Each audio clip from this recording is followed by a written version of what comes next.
Yeah. Just that last bit. Just kicked a little. Yeah. For both teams, mate. That's the plan.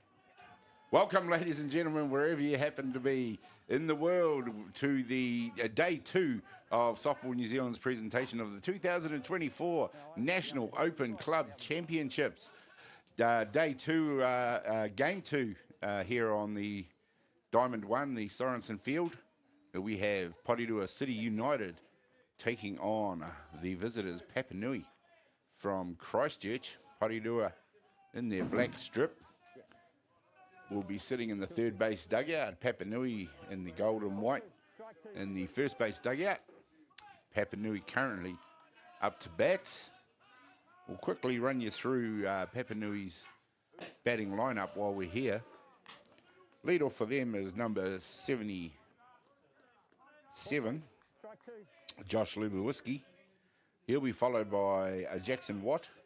Then comes in Marshall Cronk, Tyrone Bartarello, Callum Bishop, Mitchell Finney, Nathan Watt, Josh Dixon, and Caleb Stewart rounds out the batting order as David Rogers, pitcher for Porirua, walks Josh Lubowiski. The first on base here in the top of the first innings, none down. Jackson Watt up to bat for Papanui. Just quickly, we'll run through the defensive lineup. Out at right field for Porirua City United, you have Ollie Smith. Centre field, Damon Creasy. At left, Gavin Peaty. Shortstop, Gene Lutton, the evergreen Gene Lutton. Aaron Nemir at third base. Rick Manson at second base. First base, Wayne Laulu. Pitching is David Rogers, and he's pitching to Kori Timu behind the dish in this one today. Papanui come through from yesterday as having put in a clean slate, 2 games for 2 wins. Yesterday, Porirua beat Albion yesterday before suffering a loss to Waitakere Bears. So 1-0 for Porirua, 2-2 for Papanui. Jackson Watt, the hard-hitting Jackson Watt, up to bat for Papanui. Papanui, very, very strong lineup, featuring Marshall Cronk as we see a hit out to shortstop. It's taken out there by Gene Lutton, throws it across to second base, and the double is completed. And that's a nice piece of softball to get Porirua underway defensively. 2 out just like that in the blink of an eye.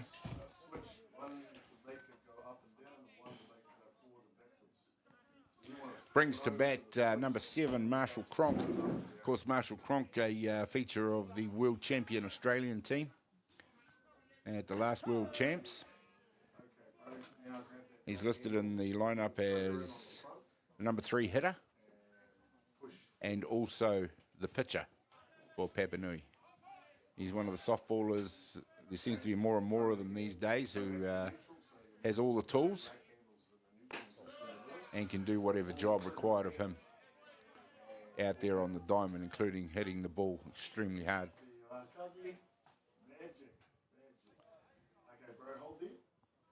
Probably similar in style, if not in stature, to the legend Andrew Kirkpatrick, who was also one of the world's finest batters and also one of the world's truly great pitchers for many years.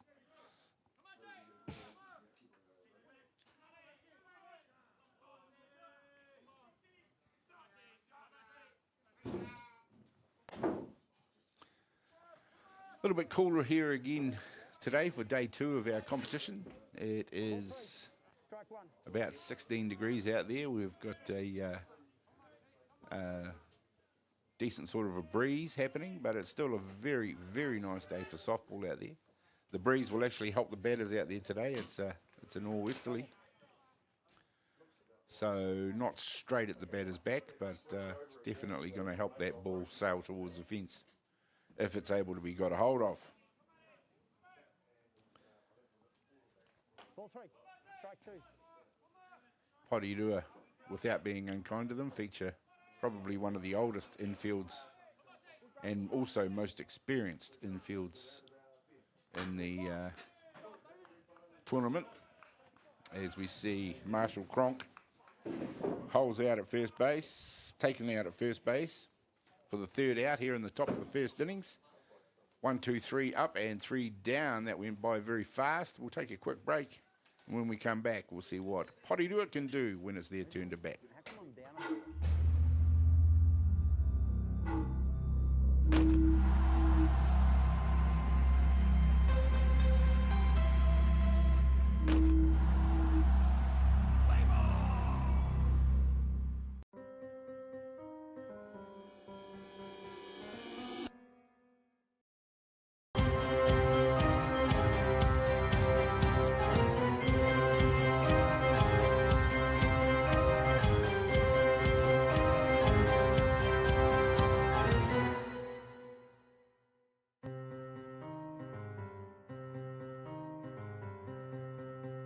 Your world, your colour, your choice with Racine.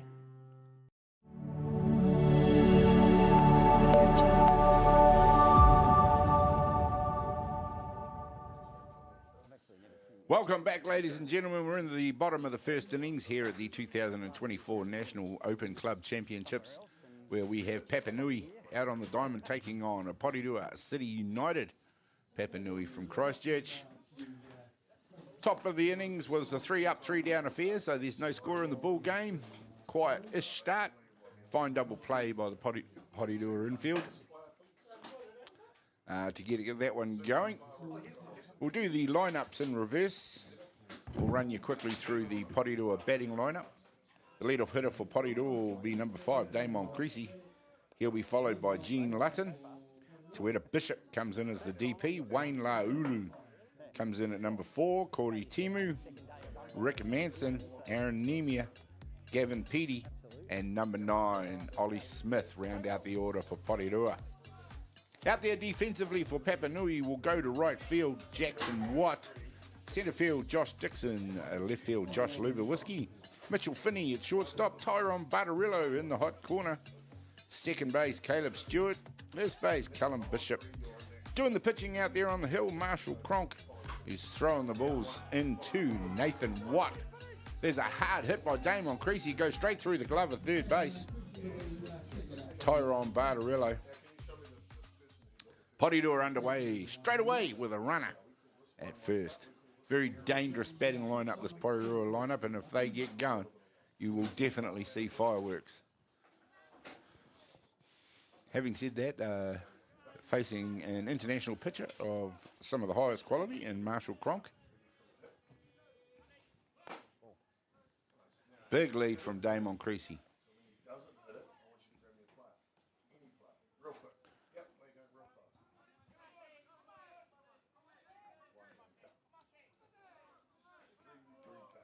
Gene Lutton, I mentioned the evergreen Gene Lutton, looking fit as ever. On about his 35th Open Club Championships. Bunts it down the line. Sacrifice for the advancing Damon Creasy, who's safe at 2. And we talk about dangerous batters. Current Black Sox catcher, Tueta Bishop up to bat.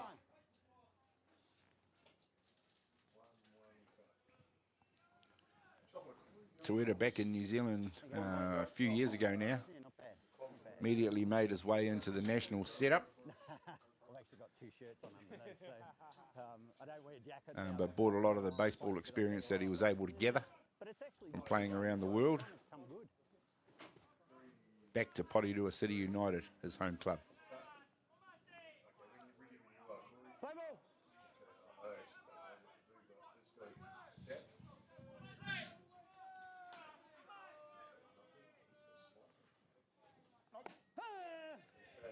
That one right on the kneecaps. You heard the nice clear call there by the home plate umpire. We'll just quickly introduce you to the umpires. The home plate umpire is Richard Dodds. Himi Orupe out there at second base. and Jaden Bell circling around there out at third base. Team in blue. Got some visiting guest umpires at this tournament from overseas. Welcome to them, adding to the experienced umpires that New Zealand always has.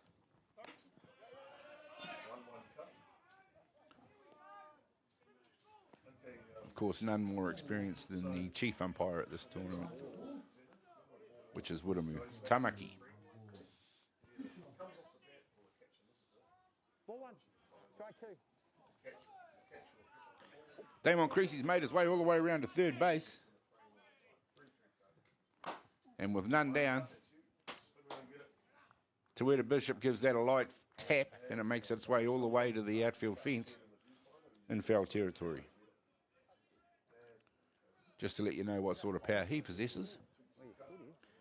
He really just did get the bat in the way of that one.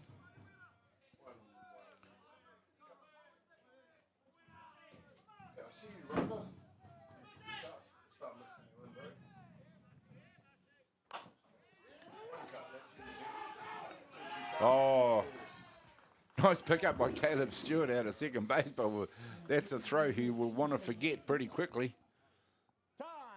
It allows Creasy to come home and Porirua to score their first run.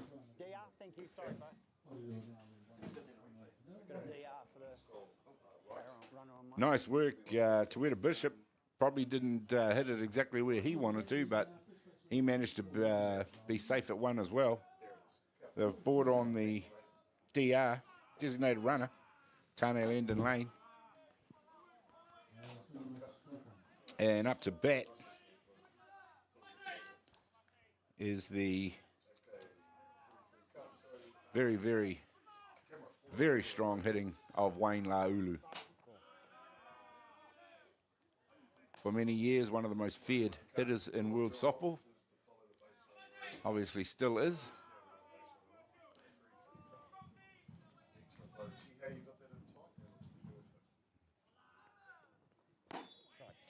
Goes hard at that rising pitch on the outside of the plate. Ball one, strike two.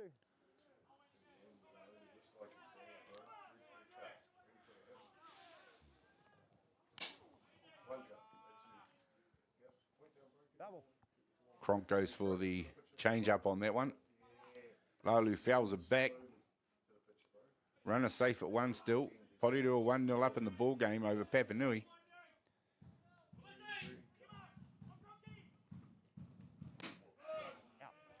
Now there's a nice pitch through the inside of the plate. It gets past Laulu's bat, strikes him out. And the batting lineup doesn't quit because in comes Corey Timu, former international catcher himself, and also has played quite a bit in North America, including this last season just gone.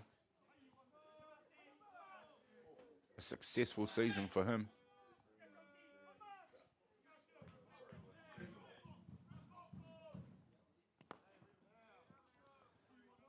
He's plied his trade at Porirua for the last couple of years. I like that in the dirt. There ain't no dirt here.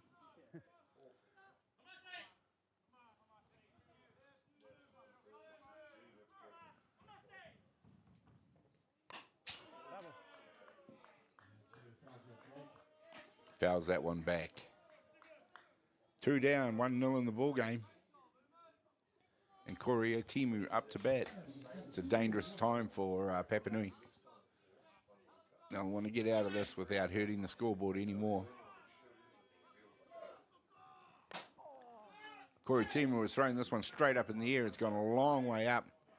Getting underneath it was first base Callum Bishop. And indeed, it is Papanui who gets out of that one. Costs them only just one run. We'll head now into the top of the second innings with Porirua leading the ball game by 1-0 over Papanui. We'll be back with more action in just a minute.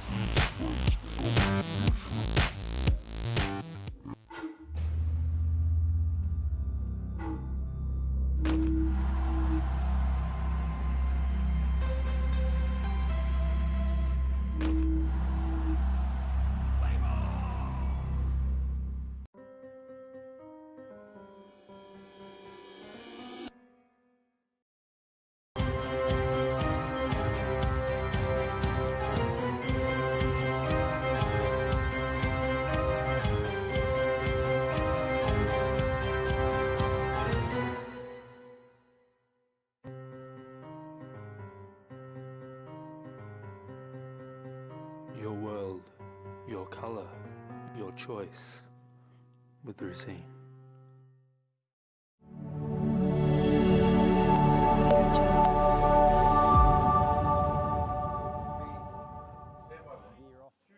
Welcome back, ladies and gentlemen, to Fraser Park Sportsville. 2024 Men's Open Club Championships. It must be March because it's the end of the season. We always headline or underline the end of the season with the Open Club Championships here in New Zealand. And it is one that the players certainly look forward to. 20 teams in the competition in this tournament this week, and that is an absolute amazing amount of teams to have at a tournament. And it's Tyrone Bartarello who helps himself to a hit. It goes all the way out to the centre field fence. It's just recovered out there now by Damon Creasy, who fires it back in. Tyrone Bartarello helps himself to a stand-up double. And Bartarello, absolute legend in this country now. The years that he's plied his trade here in New Zealand, for New Zealand, a multiple world champion. Amazing amount of teams. And also won a world championship with Australia quite a few years ago now. Goes all the way out to the Definitely one of the most talented softballers we've seen in New Zealand in many years. Underlines that with a fine double. Number 47, Callum Bishop. Up to bat.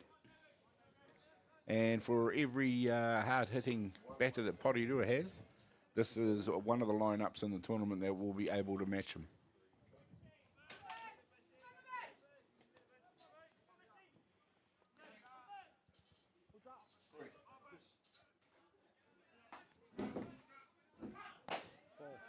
Papanui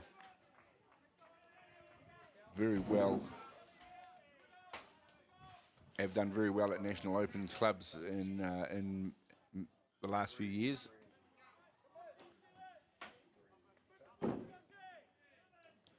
Callum Bishop has been a member of the Black Sox squad.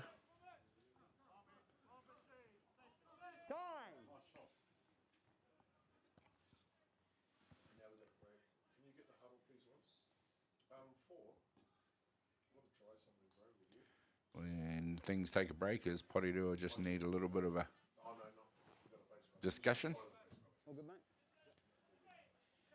Catcher Corey Timu, just making sure everybody's on the same page. Porirua blessed with 3 catchers with international experience. Of course, Corey Timu doing the catching out there right now, Tawera Bishop. And of course, a few years ago now, but Aaron Nemia also caught for the Black Sox.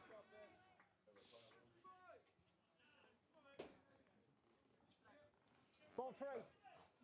3 balls, no strikes on Callum Bishop.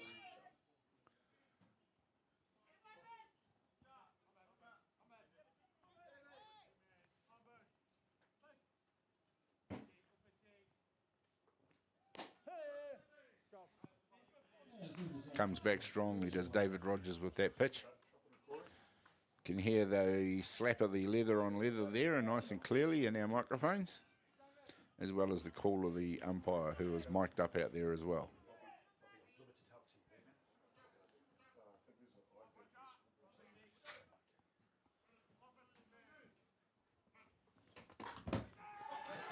It's Bishop who drops the bunt. Timu takes the out at 1, but that moves the runner across to 3. The DR for Papanui is out there. That will be number 12, Josh Gladding. Lovely bunt drop there by Bishop. You see Corey Timu pounces on that and throws him out at first base. Nice bit of softball from both teams. Papanui doing what they had to do to move that runner to 3. Callum Bishop's the first out after doing his job with the sacrifice bunt. Brings to bat number 11, Mitchell Finney.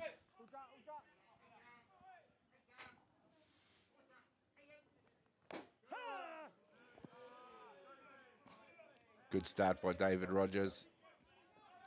Got behind with that last batter. He won't want to be doing that too often.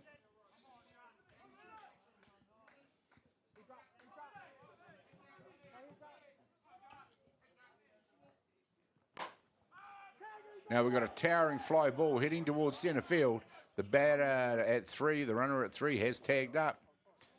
It's gone to shallow centre field. It gives the runner, Glading, no opportunity to come home as Damon Creasy eats that one up. You'll see it in the replay. The runner goes back to tag up at 3. Damon Creasy comes in from deep centre field to take that quite shallow. Gets it in the air fast. Textbook, kids, it's exactly what you need to do to prevent that runner from scoring at 3. 2 down it is now. Mitchell Finney back in the dugout after holding out at centre field. Brings to bat number 41, catcher Nathan Watt.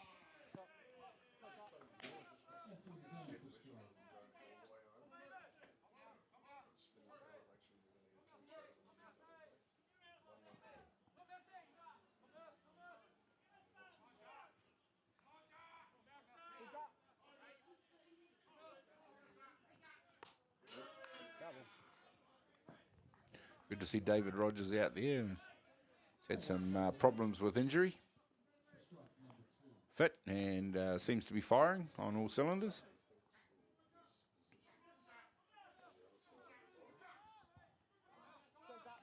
Strike 2.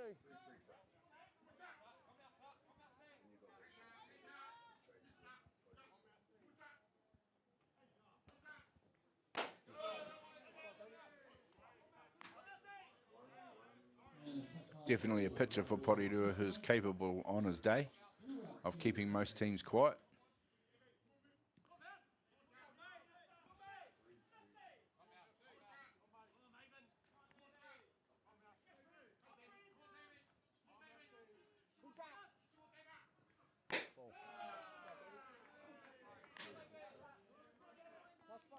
Just missing the zone with that drop ball, hard drop ball on the outside.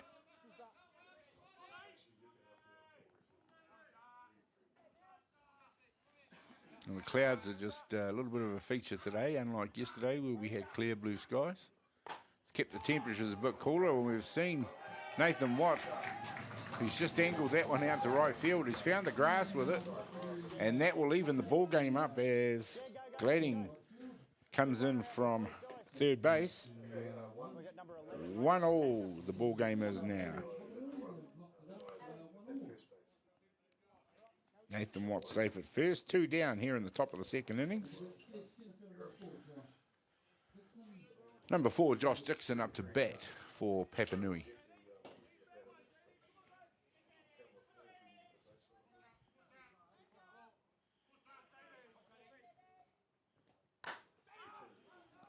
This is a high fly ball out to left field. It's taken a long time to come down. Well caught out there by Gavin Peaty. Out at left field, and Porirua get out of this one, but not before Papanui score 1 run to even the score up with Porirua at 1-1. We'll find out what happens when we head to the bottom of the second innings in just a minute.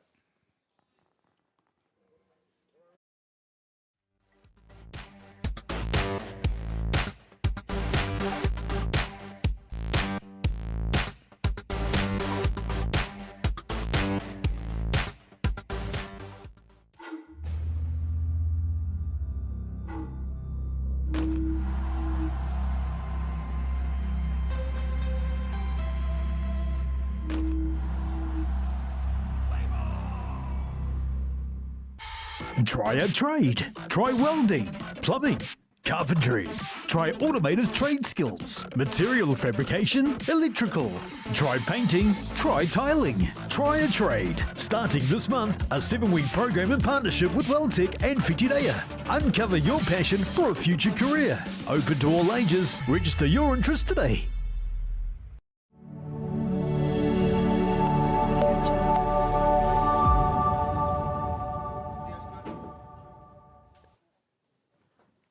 Welcome back, ladies and gentlemen. We're into the bottom of the second innings here with Porirua City United taking on Papanui here on Sorensen Field, Diamond 1, Fraser Park, Sportsville. Ricky Manson out there staring down Marshall Cronk on the hill. Ricky Manson doing the batting for Porirua. Another one of the stalwart players from Porirua, been around a long time.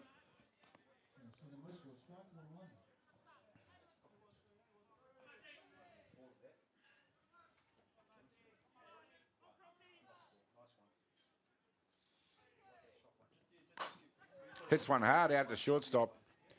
Taken out there nicely by Mitchell Finney, who fires it across to first base to have Ricky Mann out. He heads back to the dugout. He'll be replaced by number 17, Aaron Nemia.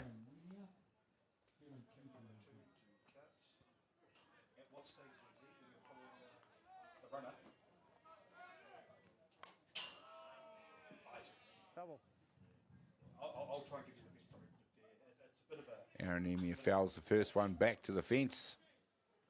Swings hard at a rising pitch from Marshall Cronk.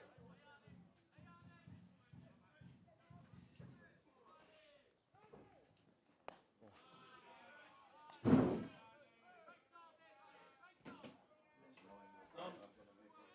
base camera up a little bit.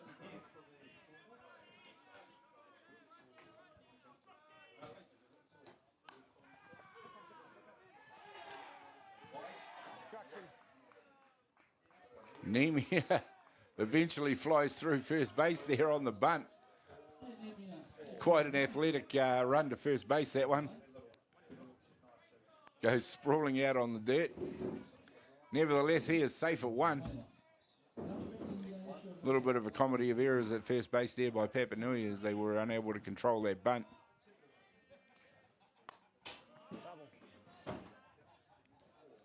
But it's Nemia with one down, who's now safe at first base to get Porirua going. Number 8, Gavin Peaty, up to bat for Porirua.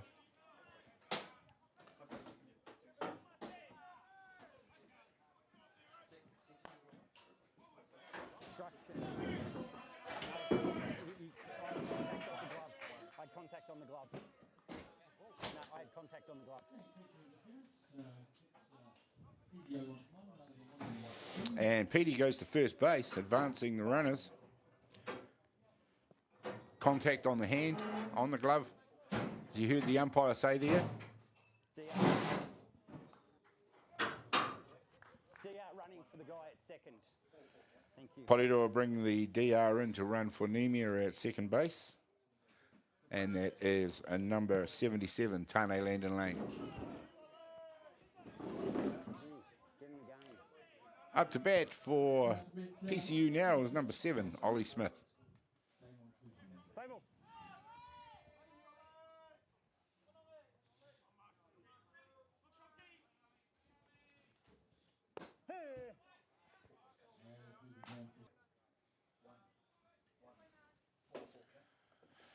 Porirua runners at 1 and 2 with only one down means they're going to get back to the top of their order. Damon Creasy in the on-deck circle helped himself to a hard hit through third base in the first innings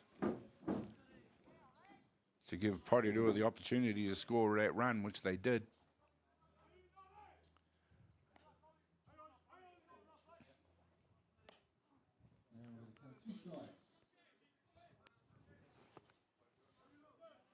Strike 2.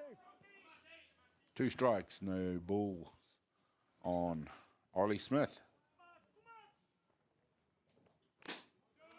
Goes hard at that rising pitch on the inside, and he strikes out to be the second out of the innings. Find a ball in your glove. It's that ball above your eye just makes it sometimes a bit hard to work up. Brings to bat Damon Creasy, the lead-off hitter for Porirua City United. Straight away fouls that one back. Another member of the Black Sox training squad, Damon. Very accomplished softballer now. Played all around the world.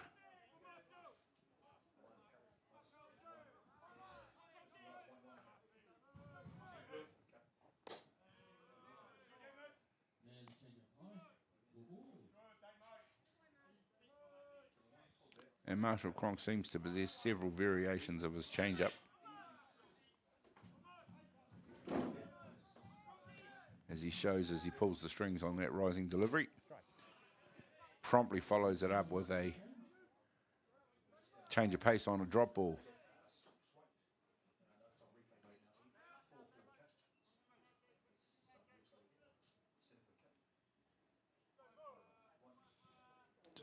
pause for a sec while the Papanui outfield play tag with a pair of sunglasses.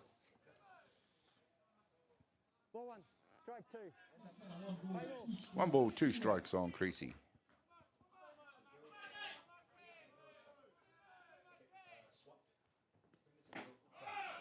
That's a nice job done by Marshall Cronk. He sits Damon Creasy down and strikes. That will end the second innings, 2 complete. 1 run apiece here as we change innings. It will be Papanui up to bat next. We'll find out what happens when we come back in just a minute.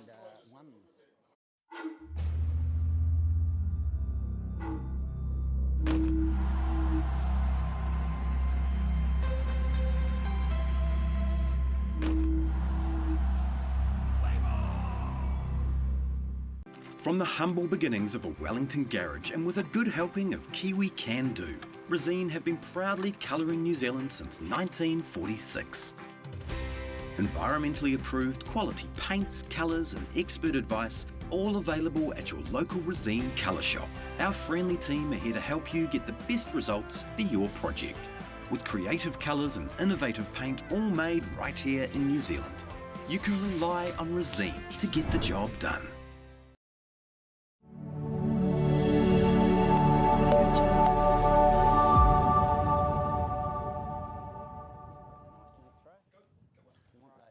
Welcome back, ladies and gentlemen, to Fraser Park Sportsville. We've got Papanui taking on Porirua City United. Currently the scores are locked up at 1 apiece. Up to bat for Papanui will be a number 17, Caleb Stewart.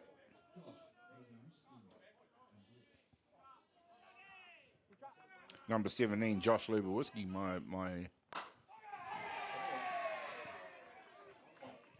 I seem to have 2 17s in my lineup here. Sorry about that, ladies and gentlemen. We'll get that fixed up for you in just a minute.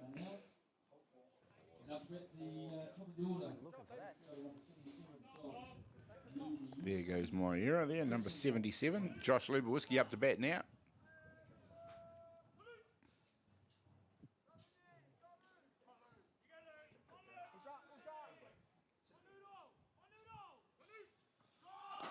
Yes, strike.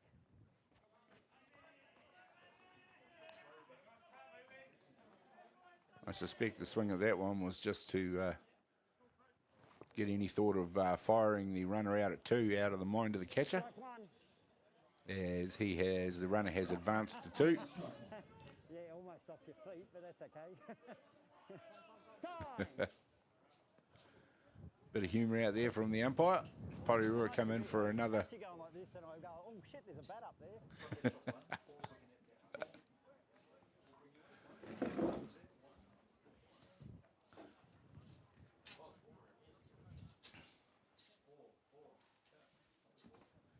Let's make them a bit quicker, catch a bit quicker. We're taking a long time. We don't want to be still here in 2 hours, unless we've got game time going. But you know, play ball on strike. Lubowiski up to bat for Papanui in this one. 1 strike on him. Runner safe at 2.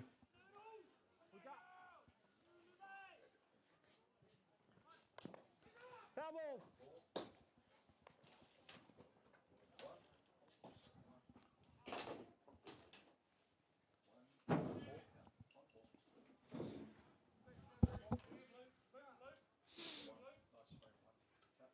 And just about to join me Strike 2. in the booth is Corey, does that say Durham? Yeah. Corey Durham, welcome along, Corey. I'm Gary from Ballpark Broadcasting. Nice to see you guys along. Cheers, mate. What club are you guys representing? We were representing the Christchurch Club Albion today, this tournament. Nice one. Club Nationals, it's a big tournament for all the players. You guys, Albion, I believe Canterbury have got all their Premier teams up here? Yes, we do. It's actually awesome to see all the teams here. It's been a bit of a struggle trying to get here, but all the teams did very well. It's great to see them here. We've finally got 6 teams back in the comp back in Christchurch. It's awesome. Oh, that's fantastic. Canterbury seem to be very much, one of the leaders when it comes to youth development. I've noticed probably yourselves along with the likes of North Harbour and here and Lower Hutt in that competition. So, you guys got a lot of young talent coming through down there. Yeah, mate. Yeah, it's exciting to see. Great coaching staffs on all the Canterbury teams back home. A lot of big names coaching their squads. A lot of young, obviously a lot of young players and big families, big names. But yeah, they're doing really well. Oh, that's fantastic. Yourselves, day one at the tournament, how did you get on? Boys, we did well, but just didn't hit the ball enough. So wins and losses? Come away with 2 losses. 2 losses. Bit of day for experience. Yeah. Few boys that haven't been to a club nationals before, so good learning curve for the boys. Sure is. 20 teams this year. I don't think we've had that many teams for a number of years. It's absolutely amazing to see that many teams at the tournament. Yeah, definitely. I've been to a couple now, but yeah, it's awesome to play ball, awesome to be back here. So we've got Porirua taking on Papanui at the moment. Papanui, always a strong club down your way now. How did they go in your local competition down there? Has your local competition finished? Yes. So they took out, I believe it was their 8th Canterbury title in a row this year. They took it out. Wow. Very, very strong team. Can't fault them. They play ball hard, fast, and just a good core of guys that hit the ball hard and field sharply. All right, that sort of provides that sort of platform for the other teams to aspire to. Definitely. Porirua, that's a club that's close to me. I've been part of their setup for a number of years, but how do you see this game going? This will be a good game. We played Porirua yesterday. We had a couple of good innings against them, and then their bat started firing, and ours went cold. But yeah, no, it's going to be a good game. Good hitters, good fielders, good pitching on both sides. Yeah, they get a bit of a fearsome batting lineup. If it does get going, it's hard to stop. Yeah, definitely. You're quite right. Corey, yourself, what position do you play? I've been playing first this year. Yeah. We've got a lot of young guys. We had a bit of congestion up the middle where I do like to play, so I took myself out of there to give the young guys a crack. Oh, that's awesome. They've been awesome this year, so I just can't fault them. And but a bit of everywhere, really. Try to fancy myself as a pitcher, but that doesn't work out. You're not the only one that used to do that, mate. Now, you've also brought along a teammate with you. I might just get you to hand the microphone over definitely to Ryan Rhodes. Ryan, good to see you along, mate. Welcome along. No, thank you very much for having us here. How have you been enjoying the tournament after day one? Yeah, no, it's a great experience. It's the first tournament away with the Albion Anteaters, so just really enjoying the team culture and playing games and whatnot, so... Ooh. There we see a pass ball. Timu jumps on that one really fast. They do take the out at 3, so no score. It is a 2-1 currently, Papanui leading Porirua City United as we head to the bottom of the third innings. We'll just stay with Ryan and won't go to a break this time. But we'll put you in the seat as well. How do you see this game going, Ryan? Yeah, no, it's going to be quite a tight game, I feel. I'd like to see Pap get up here. But yeah, it's going to be extremely tight as this game's been going, bottom 3, so yeah. Marshall Cronk, has he been playing in your guys' competition all year? Yep. He's come across the last half of the year. Yeah. He's been going great. Haven't versed him personally myself, but great pitcher and looking forward to see what he can do in this game here. Yeah, he's a quality player, obviously a member of the Australian World Championship lineup. Yes. It's good to see him over here, but quite a lot of international pitchers at this tournament representing a lot of the teams. Have you guys been impressed by them? Yeah, so what we've seen so far is just great, and it's a great experience as well, not versing too many myself. Yeah. But looking forward to seeing what we can do. It just gives you a bit of variety, you know, to see. Yeah. A lot of these guys have come through age grades in their countries, Canada, Czech Republic. Well, I think we've even got Denmark represented out there as well as Australia. So quite a few around. As clubs, but it's international as well. Yeah, I know, right? I mean, you fellas we're into the second day of competition. Did you guys play this morning? Yeah, we did. We versed, who do we have? Waitakere Bears.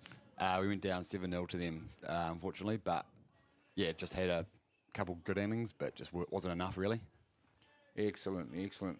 All right, what about yourself, Ryan? Tell us a little bit about your softball career. Where do you play and where did you come from? Oh, so I started when I T-ball at 6 years old and whatnot. Yeah. And used to play for Papanui. Came across to Albion, but I'm a outfielder currently. Oh, yep. Used to be a catcher, but I thought I'd give it up for the young fellas as well to come through. So, no, outfield's where I kind of live. Didn't try and be a pitcher like Corey? No, absolutely not. I'm a terrorist pitcher, I've been told. Oh, that's a shame, though. The game needs as many pitchers as we can get. Oh, no, I'll leave that for the better ones. God. All right, gentlemen, well, we'll let you go with that one. So awesome to see you guys along, and so very awesome to see so many teams from Christchurch up. You've got every one of your Premier 1 teams here. Absolutely. And that's fantastic to see. So good luck for the rest of the tournament. No, thank you very much, gentlemen. Good to see you. Good to see you. Cheers. Thanks. Cheers. Thanks, Ron. All right, the 2 young men from Albion, good to see them and enjoying the tournament despite the results not going their way. And Hutt Valley have done such a marvellous job once again in this tournament. Joining me is the late Robbie Easthope, very busy man, one of the very busy men at this tournament. He does all the setups and things like that, etc. So welcome along, Robbie. Kia ora. Sorry about that, but yeah, been a busy morning. But there's a deep hit there. Wow, that is looking, and towering hit. Gone. Towering hit this time from Tuera Bishop. That's going to score 2 runs. And that just seemed to like one of those moonshots, Robbie. It just went up and seemed to last to hang up there forever. You'll see this on the replay. There it is. He got everything on it. He got all of it, yeah. Really swung through the rhythm of that pitch. Yeah, and it was enough to get over there for an automatic home run. So Tuera Bishop, they're really sparking things off here for Porirua City United, and that's all down to my good luck being in here at the play, coming into the commentary. I thought it might have been the combination of you and Damien arriving here in the booth, resplendent in the Totra Park's brand new uniforms, which apparently he looks really remiss to mention yesterday. First time he actually looks like a baller, eh? Not a commentator. True. Every bit the baller. There we go. Porirua helped themselves to 2 runs there and advanced the score now. The scoreboard keeps changing on me. It should now read 3-1 or 3-2. I'm not 100% sure. We might just check with the scorers when we get an opportunity in a minute. Yeah, that's not it, no. But I'm sure we'll catch up with that one. We know Porirua have got 3. They got 1 before, and they've just scored 2 more, courtesy of that towering home run from Tuera Bishop. Wayne Lalu up to bat now. And he swings hard at that inside pitch from Marshall Cronk. Marshall Cronk, Robbie, comes over from Australia, a member of the Australian Steelers. Very much a high-quality baller out there. Yeah, and it's great to see you. There we go. Is this going to be back-to-back? No. It has gone to the fence, though. Wayne gets around to 2. So Porirua lighting up now with the bat. And against Marshall Cronk, it looks like they're really determined here to show that they can take on a world-class pitcher like Marshall Cronk. Obviously from Australia, does a lot there, but this is his 2nd season there pitching for Papanui, and yes, this will be a great game. I can just see the vibes are great. Porirua City United 3 and Papanui 1. So there we go. Corey Timu up to bat now, and they are hurt for Papanui. Doesn't go away because Corey Timu every bit as capable as Bishop and Lalu of throwing the ball over the fence. Yeah, that's right. They've got a good batting lineup, this Porirua City United side, and they obviously are looking a lot more motivated than what they were yesterday, obviously with a bit of purpose within their stride here at the moment. Yeah, Porirua came through yesterday with a win and a loss. A win over the Albion team, the 2 gentlemen that we were just talking to, and a loss to Waitakere Bears. Papanui came to us with 2 wins yesterday, so they are very much into that winning habit this early in the tournament. It looks like we may even get a little bit of moisture out there if it's not raining already. Yep. We hope it doesn't, and we hope stays if away. it does come, it doesn't stay for long. So Marshall Cronk here, just trying to regather himself here after those 2 big hits there. He'll be looking to just not go too much in the middle now, because I'm sure Corey Timu is just waiting to punish that pitch. Which he's done. He's hit one high out to right field. Getting under it out there is Jackson Watt. That'll move Lalu across to 3. And that's a bit of an intimidating sight for a catcher to see Wayne Lalu standing out there at third base. It just sure is. And so Porirua City United, the last 3 batters have really gotten on to Marshall Cronk, what we call hard hitting there, deep fly ball, and if not, safe hits. So, yeah, looking good. And there's big Wayne Laulu there. Isn't he a figure, a man mountain within our game? He sure is. Not just As I within his mentioned shape, before, but within his character. As I mentioned before, one of the most feared hitters in world softball. Sure is. And we've got Ricky Manson up to bat right now for Porirua. He'll be looking to do anything he can to get the bat on ball. We do have some steady stream of moisture coming out of the clouds now. Robbie, this is unusual. You said it to us yesterday that the weather in the Hutt Valley was always beautiful and fine and calm and sunny. Oh, look, we needed to keep the grass green, mate, for a little bit, so long as it's not too much more. But, Ricky Mann yeah. advances to first on the hit pitch. That puts the batters, the runners on the corners. Now for Porirua. Aaron Nemi are up to bat Where'd the other one go? for Porirua. Marshall, where'd the other one go? Over there, thank you. The runners on 1 and 3 here, and 1 out. You know, currently Porirua City United, good start here, bottom of the 3rd innings, and 3 runs to 1 over the fancy Papanui. Good game. Yeah, it wasn't that many years ago that Papanui featured in one of the grand finals here at Fraser Park. Possibly the last time we had Club National there, it was Papanui and Ramblers in the grand final, I do believe. Yeah, and you know, they seem to be on the top of their game over the last couple of 2 or 3 years down in Canterbury. You know, so the top team there. Well, Albion, the boys from Albion we just had in the booth informed me as we see the pick out going out. Oh, Oh, well, that's a bit unfortunate. It was. Ricky Manson there got a good jump and got through and got safe, but unfortunately in his momentum went past the base and they tagged him and he was out. 2 down now for Porirua, and I think Ricky Manson may have been just a victim of that light little bit of moisture on the top of the ground out there. He probably slid about half a metre more than he thought he was going to as he passed second base and got tagged out on the other side of second base. Yeah. Good to see, though, Papanui, even though for the runner on 3, they're aggressive within their defence. You know, they're going to take that runner if he tries to steal, and he did. And then Wayne just was still left on 3 because good play from Papanui defensive-wise, not to give them free bases. Yeah, no, you don't want sort of guys knowing that the second base is open for them.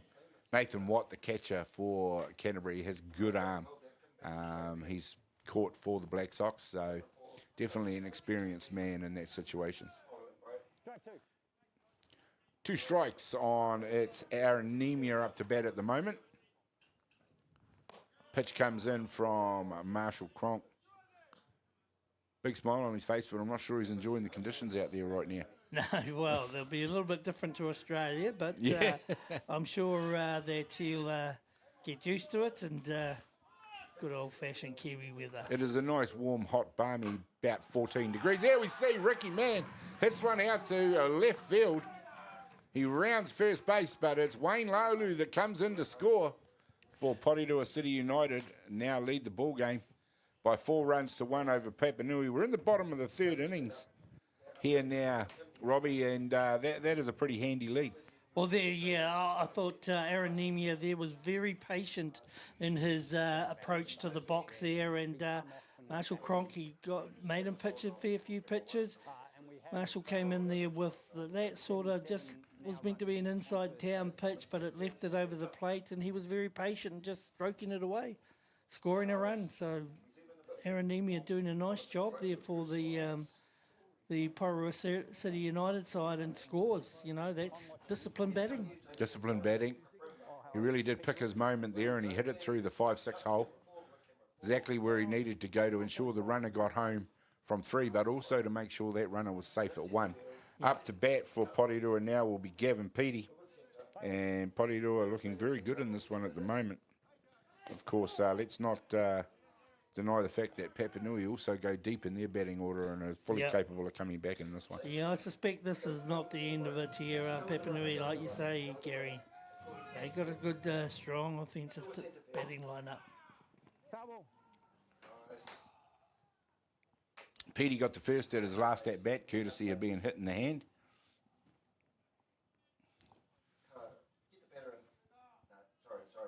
But Porirua have made the change with the runner out there at first base, Landon Lane.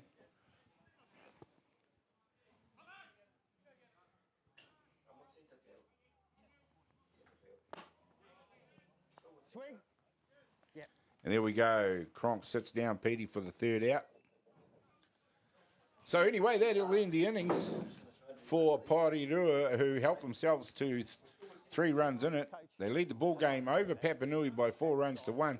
We'll find out what will happen in this ball game when we come back in just a minute.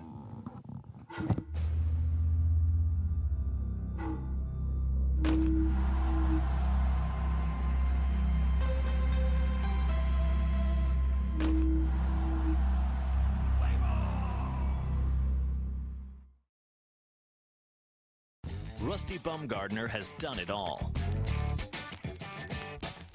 But this year, Rusty reaches a whole new level of softball success.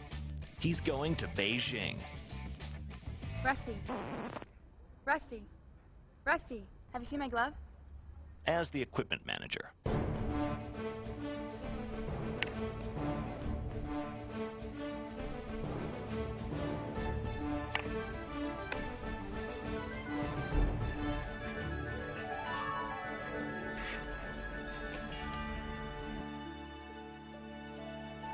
Good luck, Rusty.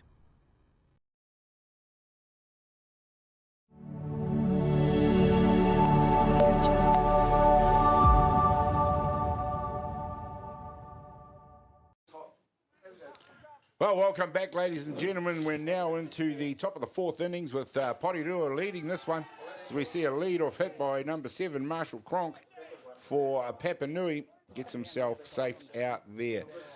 Porirua leading the ball game 4-1 over Papanui, and joining me in the booth is a very special guest. You probably all know him as one of our fellow broadcasters, but at this tournament he's very much a player / coach / whatever you care to name him. Damien Collins, it's so good to see you along, mate. And how's things? Good to be here, Gaz. Yeah, always good to see you, my friend. Yeah, you too, brother. You too. First club nationals for you? Yeah, I'm a 41-year-old rookie, mate. Yeah, indeed. We've got a wide range of players from 15 years old right up to 41. So they're our statesmen, but it's stoked. We've been to a few now, obviously in the commentary booth. So good to be out there in the colours for sure. Now we had a couple of stats pointed out to us yesterday regarding the Tocha Park Club. Yes. The last time you guys won this tournament, amazing, isn't it? Yeah. The last time you guys participated in this tournament. Oh, we reckon 90s, Gaz? 1990. 1990. Wow. So what's that?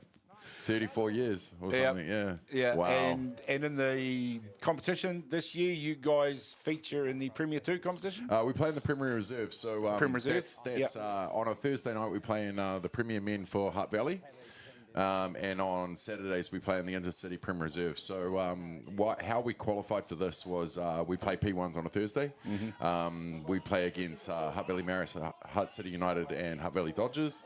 And so the wording in the old manual, mate, which I've read about 50 times, is playing in the highest grade in your association. So it being here, we thought we'd put our hand up and give it a go.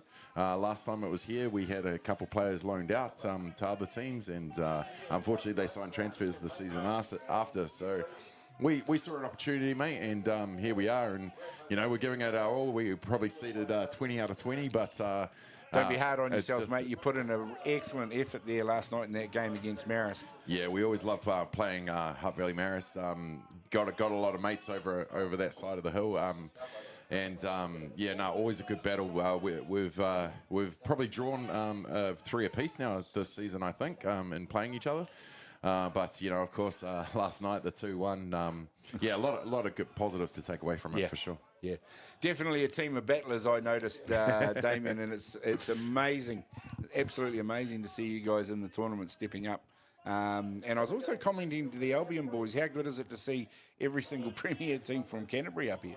Yeah, it's we had Richmond this morning. It's there's a good few of them, isn't it? And Canterbury just going from strength to strength, isn't it? And what they do. Oh, you don't want to be running into Wayne Laulu, that's for sure. But Corey knew how to just fall back, so he's done that before. I think he got a tap on the top of the head there from Wayne's glove. Oh dear. Right. Looks like a bear, runs like a deer. What about your journey in softball, mate? Give us a bit of an insight to where you've come from to where you are now. Wow, okay. Mate, Bat Boy at Ramblers back in many moons ago, and then we moved down here to Wellington when I was about 10 years old, 92, and my first club here was actually Toja Park. So had a couple of years there playing juniors. We are actually the biggest junior club in the region. And but there was no progression, there was no senior pathway kind of thing. So I came down to Dodgers, then had a spell at Marist, and then picked rugby. And then many years later, commentary got me back into it. I was a ground announcer at the PK Classic when I was at radio school, and then I met a guy called Jason Gerbes, aka Chopper. And, we all meet Jason too. And been inseparable ever since. But it was a couple of years in the commentary booth that made me want to play social softball again, and then a couple of years of that, still had the itch and the competitiveness, and then went out to P2s and just rebuilding the club, or not rebuilding because we've always had a solid foundation, but just trying to give that pathway for the kids to stay there instead of feeding Fraser Park. So like I did many years ago, going down to get my senior ball down here at Fraser Park with Dodgers and Maris. I'm hoping that pathway now is with so many great kids coming through. We've got Tyrone Robertson through a game yesterday, and now he's going to go and pitch for the under-15s on Saturday as well, because he's only just turned 15, but he's in the D-Sox and one of the best under-15 pitchers in the country, So, as long as we can keep them, mate, keep the culture going, and that's what I want, have a place where they want to stay. And hopefully everything will fall into place. Well, I know you wear a lot of hats in Hutt Valley softball, mate. Yeah. And so tell us a bit about that journey, because you do a bit of everything over here, don't you? Oh, what don't I do, Gaz? I'm community development manager for Hutt Valley softball. I managed the under-17s at the tournament there, and and then I coached TP, broadcaster with broadcasting, and podcaster with Beyond the Dugout. So I just love the game, mate. And if there's anything I can do, I mean, obviously I've got a little bit of time on my hands before my first son's born, but any spare time, and it's just all the energy and the passion I have for the game, mate. I just want to help it out as much as I possibly can. Well, start reading up on the rules of T-ball now, because you'll be coaching your own boy. It'll go so fast you won't even believe it. Yeah, well, actually, another one of the boys, their baby's due a couple weeks after ours. So that'll be interesting, won't it? Hopefully we can 5 years time. Couple years time, we'll start them together. So Well, look, mate, it's been absolutely to have you along in another capacity as a booth guest representing your team. Yeah. Good luck for the rest of the tournament with you guys. I'm always going to be keenly interested to see how you guys go. Yeah. Well done. Awesome, mate. Thanks very much. Appreciate it. Thank you, guys. Love your work, bro. You too, brother. Thank you very much. We'll get quickly back into the game here now. It's Porirua out there. I can stay for the colour if you want. You can stay for the colour if you want. I mean, Robbie might have something to say about that. Cheers, people. But it's Porirua who are out there in the top of the fourth innings. We've got one out. It is Papanui with runners out there at 1 and 2 at the moment. And these two teams are very, very high on attack, aren't they? I think we're not seeing the score that's going to need to be scored to win this ball game yet. Yeah, I think you're right there, Gary. I think there's a lot to go here, like we've said before. Runners on 1 and 2 in the batter's box. Dave Rogers on the mound. He'll be looking to contain. He's done a good job so far, really, because Papanui got just as good a hitters as Porirua, really, and so he's done well. Yes, they have. You know, they almost go 1 for 1 for hitting. That's for sure. Up to bat for Papanui right now is number 11, Mitchell Finney. Okay, count here is 3-2, so it'll be interesting to see where this pitch is. Loaded full house here, runners on 1 and 2, 1 out. It's a good hitting pitch here. It is. You know, he's only going to be in one place. He hits one straight back to the pitcher, turns and does what he needs to do, takes the out of 1. That was a close run, bang, bang play right there. Yeah, Dave Rogers there, that ball got hit back to him, and, you know, he would have been tempted to go straight to 2, maybe get the force, but he played safe, and he got the out, got what he needed, but Papanui advances their runners from 2 to 3. Well, it's what Papanui needed to do, isn't it? I mean, and also it's what Porirua needed. The minimum they needed out of that play was an out. Yeah, so you're right. Both teams get a gain there, and now we've got 2 outs here.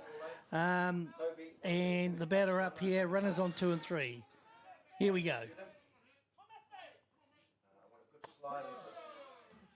Well, that drizzle doesn't seem to be having too much of an effect on this ball game as both teams continue their all-out attack. David Rogers out there gets the strike on the outside of the plate.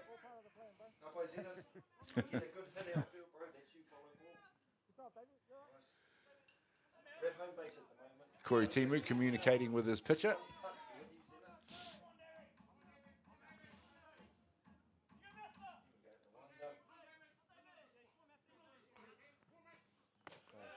And that relationship, pitcher and catcher, that's an important one, isn't there? To make sure the two are on the, you know, the pitcher's only ever doing what the catcher asks him to do out there, isn't he?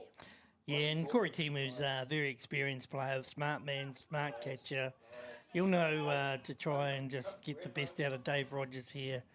And a very important part of their combination. And you can see the variation of pitches that Dave's having at the moment, trying to stay away from the hot zone of the hitting zone here. Yeah, well, Nathan Watt, he's definitely capable of hitting this ball to any part of the field he cares to name. David Rogers is going to have to be right on it, but again, it's that management of the pitcher, of the catcher, what he knows about the batter, his strengths and weaknesses, which at this level of softball, most catchers should have done some homework along those lines, shouldn't they? Should have, and the last 3 pitches have been outside of the corner, trying to clip a corner on the outside, so they obviously don't want to either go inside to this batter, but they're really staying on the outside at the moment. So be interesting with a 1-2 count where this one will be going. Will they stay on the outside or come in right down on the inside zone here? We'll find out as Davey Rogers rears back for the pitch. It's high on that outside, just as you said, Robbie. Yeah. So they definitely have a plan here just to stay on the outside of the batter. Not really wanting to give him too much to free his hands. But, you know, obviously, Dave Rogers is doing a great job of doing what Corey's asking of him. Being very accurate. And at the same time, the batter is doing very well just to foul it off and stay in the batter's box. A nice little battle here developing. It is a good little battle. David Rogers ready to go again. Runners at 2 and 3 for Papanui. It's all set up for them here now. There's 2 down, and here goes the pitch. Yeah, just off that outside edge. That was always really going to be a waste pitch, that one, wasn't it? It was, yeah. And you got a good count here, two balls, 2 strikes, and again, that pitch was outside the zone. So very much some tactical pitching here with regards to the strengths of the batter. Nathan Watt. The Porirua infield all out there looking with their game faces on, but again, she's all on Papanui to make sure they do something with this pitch. Comes through the middle of the zone. It's fielded out there by Gene Lutton. He throws it across the diamond, and it's Porirua who win the battle on this occasion. They defuse the situation. They head back to the dugout. The score remains 4 runs to 1. Porirua City over Papanui. We'll find out what happens when we come back in just a minute.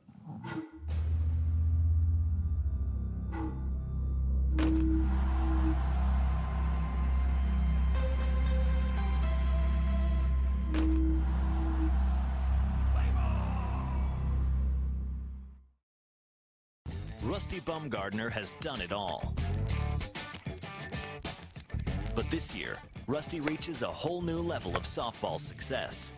He's going to Beijing. Rusty. Rusty. Rusty, have you seen my glove? As the equipment manager.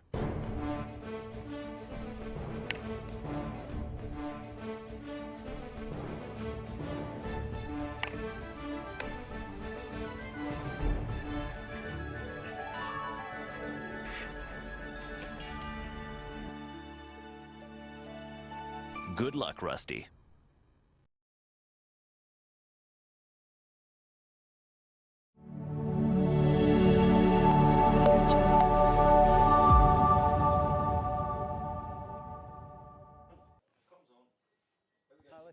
Welcome back, ladies and gentlemen. We've just had a very exciting innings.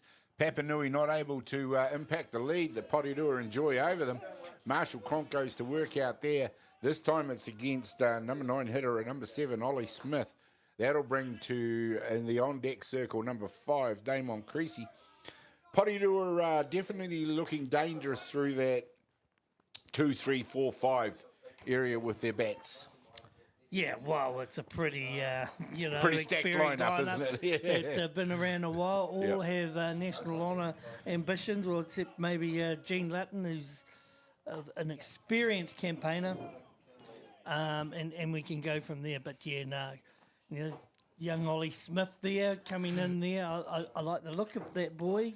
I saw him at the under-19s, and I thought he did very well. So a good name to look for the future, and obviously Porirua City United have decided they're going to blood him here, and that's good to see. You throw a guy like that in the mix with, the guys like Gene and Ricky Mann and Wayne Laulu, all of them who, I won't mention their ages, but have seen the back of 30 many years ago.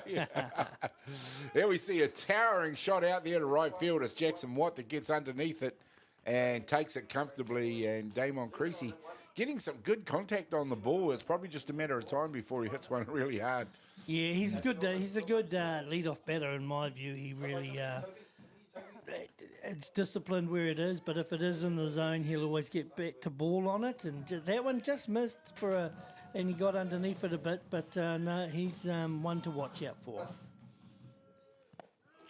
Things just settled down and now, and we've got Gene Lutton into bat for Porirua City United.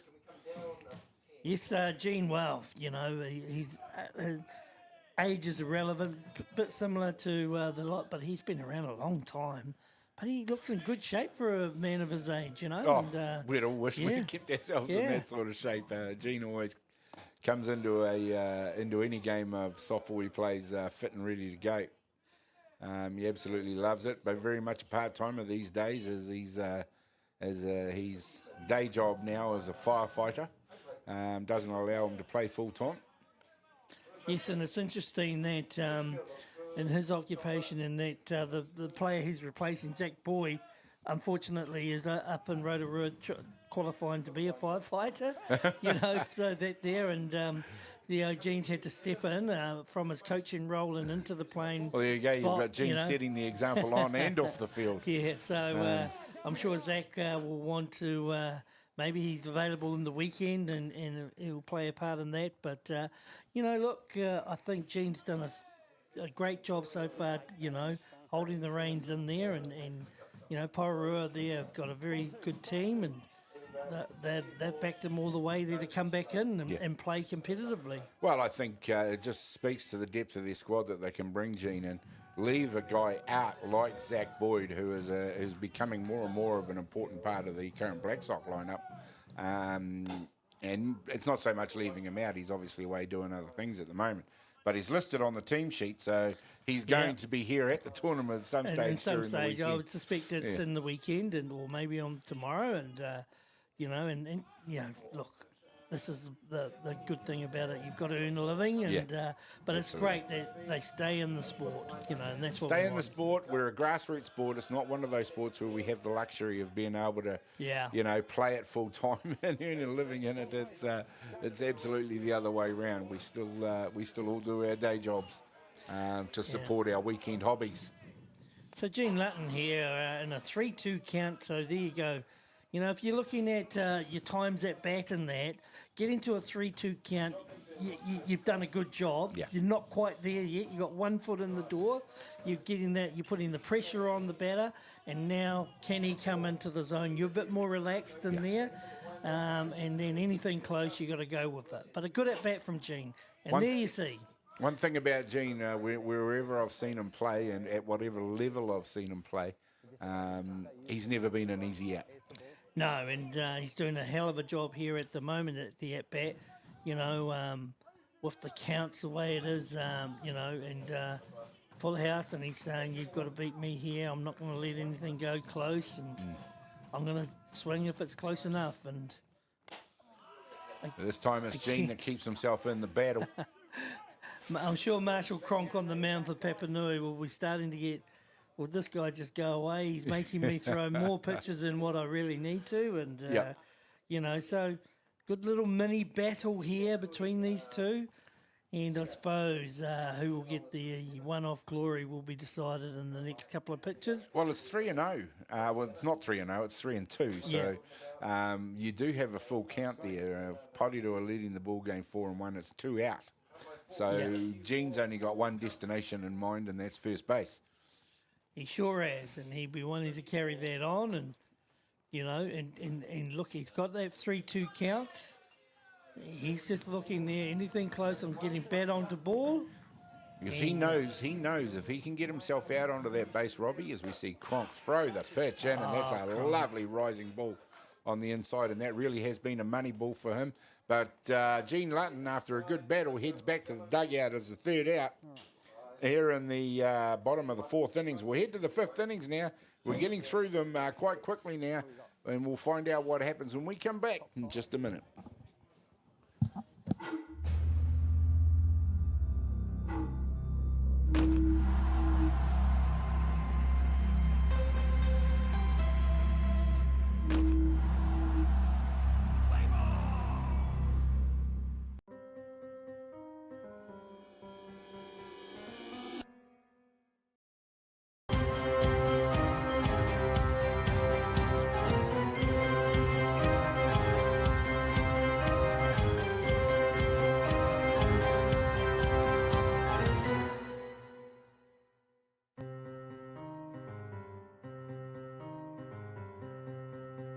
Your world, your colour, your choice with Racine.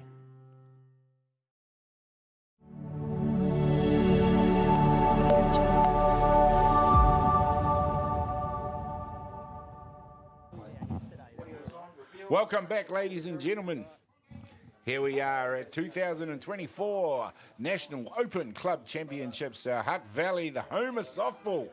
We're on Sorensen Field, Diamond 1 action. Porirua City United taking on Papanui, and at the moment doing a very good job of it.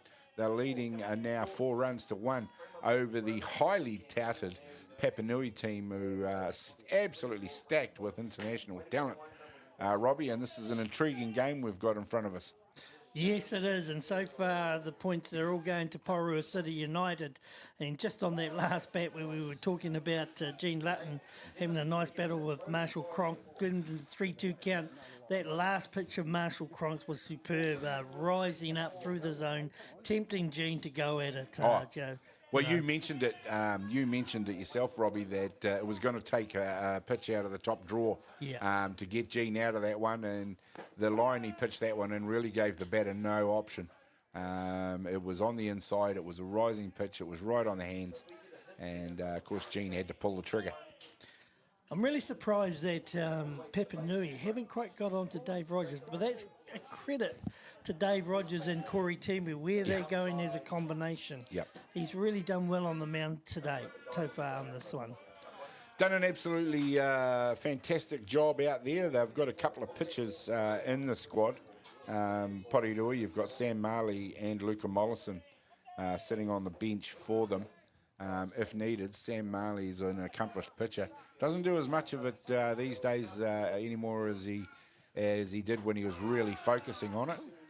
And there's a talk about lines on the inside. That was a fantastic line on the inside by David Rogers. Yeah, Josh Dickin will be a bit disappointed in his at-bat there. As we say, when you're on the 2-strike count, if it's really close enough, it's too close to leave, and that one was. But once again, another point there for... he'll be gaining in his confidence. Number 99 there, Dave Rogers. Caleb Stewart up to bat now for Papanui in this one as we see David Rogers rear back to throw another pitch. That one this time's high on the outside. Definite tactic by Corey Timu to keep that ball on the outside edge of the plate. Yeah, he's going on mainly outside, rise ball there, and we all know if you've got a good rise ball and you can tempt them, that's going to be hard to. You've got to be more disciplined in there and maybe stay off that rise ball. Well, we've mentioned David Rogers. He is definitely a pitcher who, when he's fit, is capable of tying teams up. He's got good velocity, he's got good movement, and on his day, he can win some games for Porirua. And look at that big bear mountain known as Wayne Lowe. God, look at him. He wouldn't be the prettiest player around, would he? Yeah, he's going to watch this, you know, Robbie. He probably knows where you live. He'll come and visit. That's why I'm saying it, so we can look, Wayne, what a character of our game. Oh, look, I've always thought of Wayne, obviously, first and foremost, as a fierce competitor and a world-class and world-feared softballer. But also just the ultimate team man. You know, he is absolutely the ultimate team man. And whichever team he's played for, and the years that I saw him play for Miramar, for example, just in there, just absolutely into it at every opportunity. He's the sort of guy you want beside you when you go to battle. Let's not talk about him too much. You know, we don't really want him to dominate the game, eh? Yeah. I bet you Porirua will probably disagree with you there, mate. Just kidding out there. He's a great man. Great man. Yeah, well, I think they got Caleb Stewart there, got onto one, so he was able to get a walk. Yeah, nice job by Caleb Stewart to pick the walk. That brings to bat number 77, Josh Lubowiski. Very accomplished young man in Canterbury softball. Yes, he is, and good hitter, good lead-off batter for them. He'll be looking to try and keep that momentum going. They need more than just one run, so they'll be just looking to get on base. Yeah. And but then again, if it's there to be hit, make sure they're going at good pitches. You talk about matching up as far as the hitting depth and lineups go. You look at Lubowiski as a lead-off hitter, very much in the similar mould to Damon Creasy. Yeah, that's right. And, you know, like that ball there, you would have said, that's the one I want to go with. But when you're a lead-off batter there, you can afford to be very choosy and get into that count. Yep. In other words, you're good enough to stay in the batter's box with that pitcher. So they give them more leeway to take more pitches, and as opposed to other batters. You know. Similarly, with you talk about matchups once again. If you're matching player for player, Jackson Watt, Wayne Lowe. Yeah, exactly. Both punishing big men. So they're designed to really get there and hammer the ball if it's there close enough and all that. Yeah. They wouldn't fear being struck out because that's their job to really swing go hard. at pitches, you know.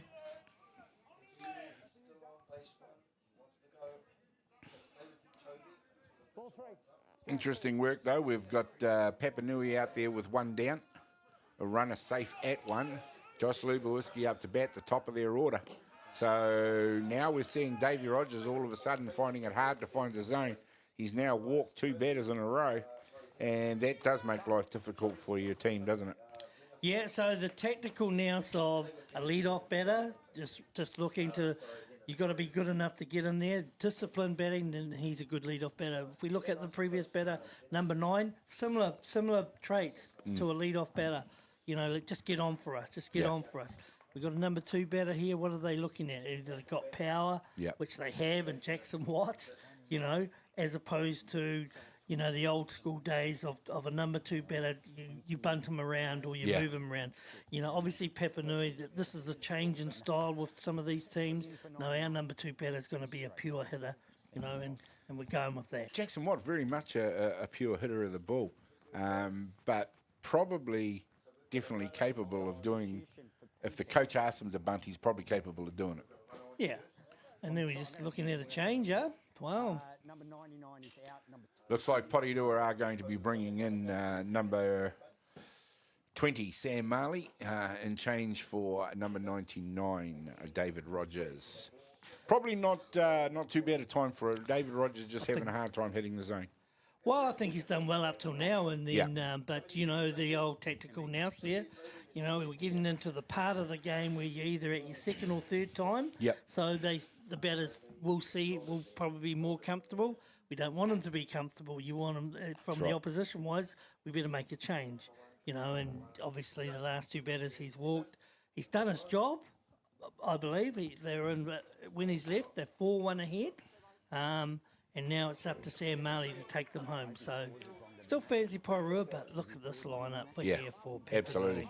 You think about the next 1, 2, 3, even four batters for Papanui.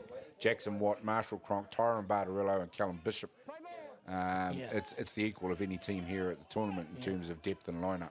So at the top of the fifth, this is a big innings here for Papanui. They'll really want to cash in here, one out. Do they really want to get here? Jackson Watt. Sam Marley is a bit of an interesting one. He's backed away from pitching in the last couple of years. Still does it in this situation. He'll be used to come in. And if Porirua need, he will start a game. But certainly not to the levels he was enjoyed several years ago, where he came through representative softball as a pitcher and culminated in that excellent series that he had for New Zealand B. Up at North Harbour and pitched very well for them in that series. So he's definitely capable of matching up to batters of this level. He sure is, and this is the type of situation where he relishes that type of pressure. Now, Jackson Watt, there, hits it hard. He's hit one hard through the hole out there at shortstop and second base, and that is going to get Papanui going in this one. That's a nice job. Just as we said, Jackson Watt, he needed to get up there and hit the ball hard. That's exactly what he did. Yes, Jackson Watt doing a job there. He's bats at number 2 there for them. And as I say, power hitter.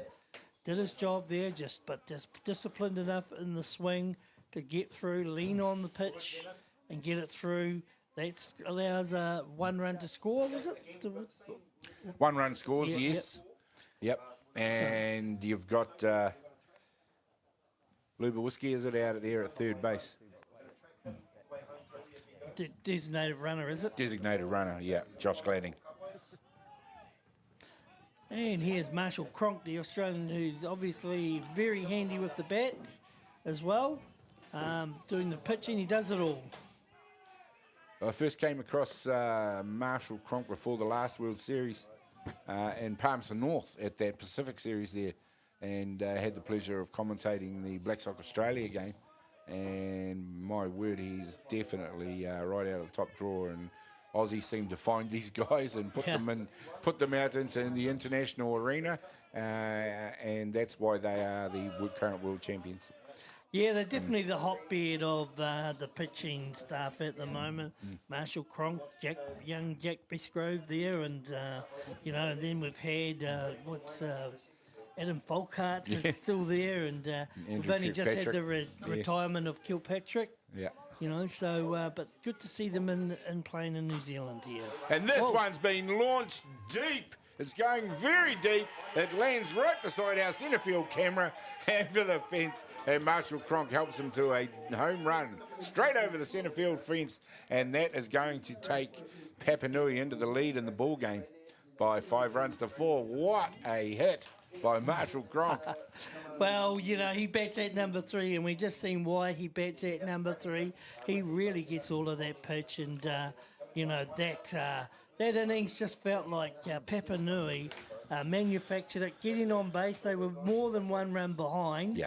They were 2 to 3 runs behind, but they manufactured, got 2 on, got to the meat of their order, and gained the reward from it with an automatic home run deep into centre field, hitting our scaffold where our camera is. I'm sure Chopper would have been worried about the damage, but it missed it, unfortunately for Chopper there, and Ballpark Broadcasting. Yep. The camera is safe and well. Well, there we go. Papanui now have launched an assault of their own.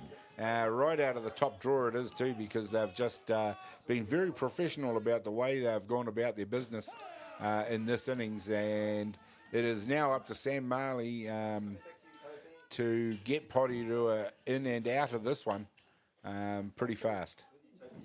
Yep, and they'll be. It won't be the end of. They won't be too far. Yes, of course they'll be disappointed for that, and I'm sure Sam Marley will be disappointed on that.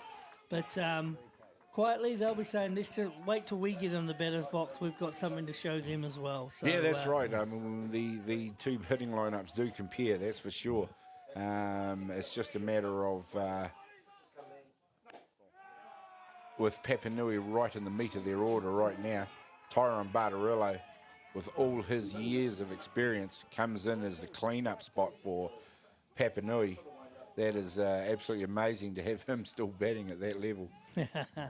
Yes, of course. Tyrone Bartarello is a veteran of the sport of softball, has the distinguished honour of representing Australia, and when he played, they won a World Series. Yep. He then came over and pledged his allegiance to New Zealand, and he's won a World Series with them. So he's been around. Yeah, he's a winner of multiple World Series.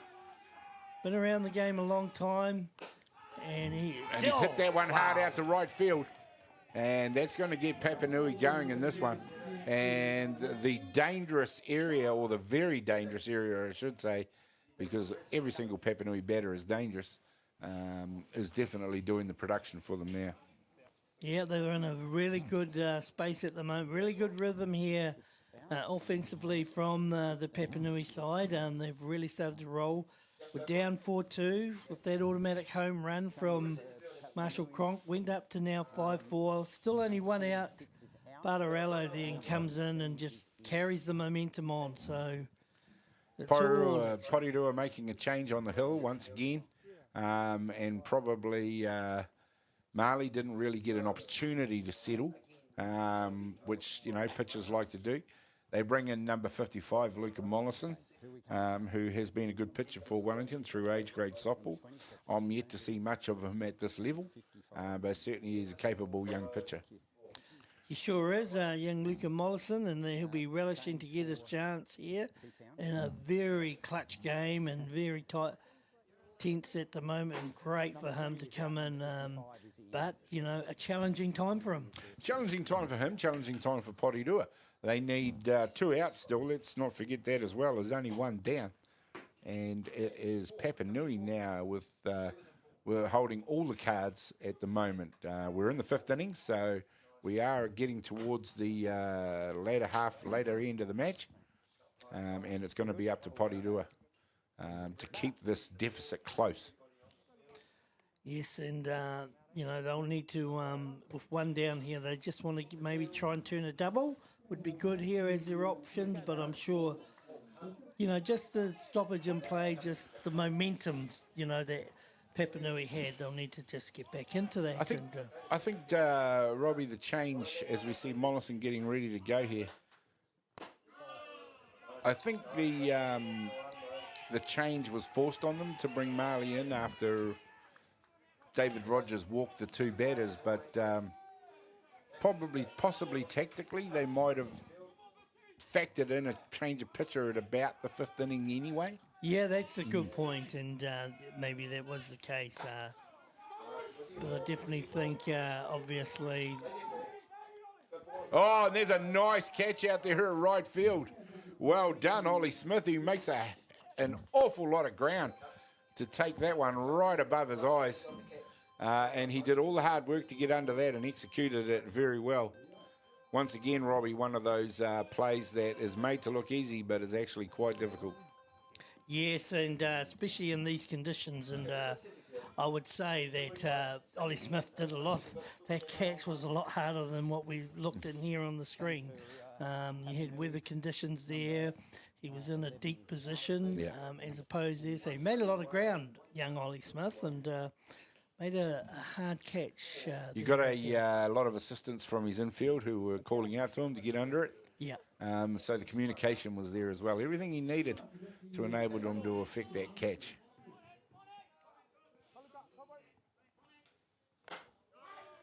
Same job here as we see one popped up. It's shortstop Gene Lutton who's going back, gets under it and straight out of the textbook there, Robbie. He uses two hands to take the catch.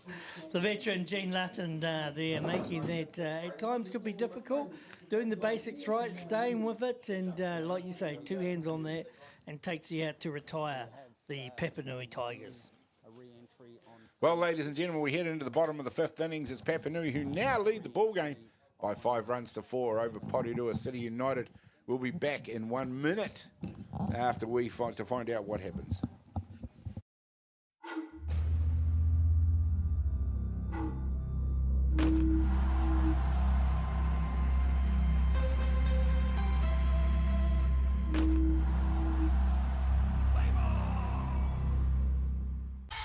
Try a trade. Try welding, plumbing, carpentry. Try automated trade skills, material fabrication, electrical. Try painting, try tiling. Try a trade. Starting this month, a 7-week program in partnership with Welltech and Whitireia. Uncover your passion for a future career. Open to all ages. Register your interest today.